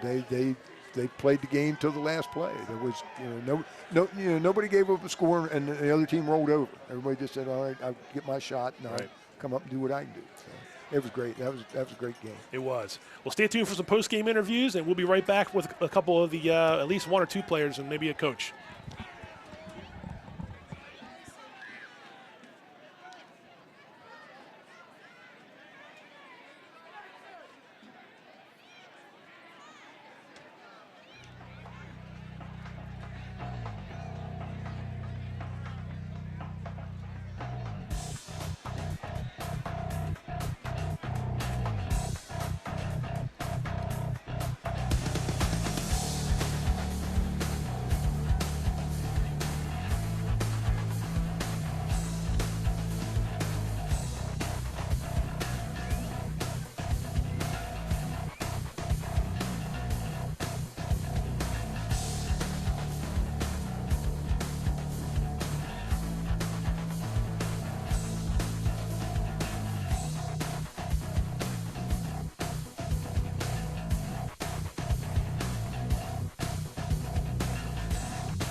Section right over there. But the game, Westminster prevails in overtime, 28-27 over Liberty. What was like playing in that game, man? That was the most fun I've had in a long time playing football. You know, they always say that it stresses you up playing in the heat of the moment like that, but that was the most fun game I've had in a long time. That was awesome. It was a defensive-minded game for most of the game, and then all of a sudden the offense is kind of take off. You know, do you feel that it could be one play to kind of decide the game late when it's so evenly matched and back and forth? Yeah, you know, both teams, Liberty and us, we made big plays. You know, Sam Evans made a huge play in the fourth quarter on me, but we kept going. You know, we put our heads down. We kept them up actually, not put them down. I got you. We kept going. We played offense. We had an 8-yard drive for a touchdown, tied the game up. So I mean, we did our job. We did what we were supposed to do. The 2-minute drill, it worked out in the end. Liberty scored first in overtime, and they kind of missed that extra point. Does that give you a little bit of sense of, hey, we only need to make one play, and we know we got a good kicker in Owen Harris to get that extra point for us? We knew once they botched the extra point that was it. We had to capitalize on that opportunity right there, and we did. Tyrese Walker came in clutch once again. So I mean, it was a beautiful win. I mean, nothing to complain about today. And also, you know, if they win, they're the outright county champs. Now it's a 3-way tie right now going into next week. It was a big win for you guys. You know, momentum-wise, I know playoffs are around the corner. What's a win like this do for you guys? This is, you know, playing Liberty was exactly what we wanted. We wanted this game to it's going to help us in the long run for playoffs. We're going to play teams like that. We're going to be in situations like this. And right here, we showed that we prevailed through it. And, I mean, we're on the road now, so we're going. All All right, man. Hey, go enjoy it, Mason. Thank you. Congratulations. Yep. Mason Fisher, one of the stars of the game. Westminster prevails 28-27 over Liberty. We got a three-way tie in the county. For Mike Coons, I'm Pat Stetzer. Thanks for joining us for the CM Sportsnet Game of the Week.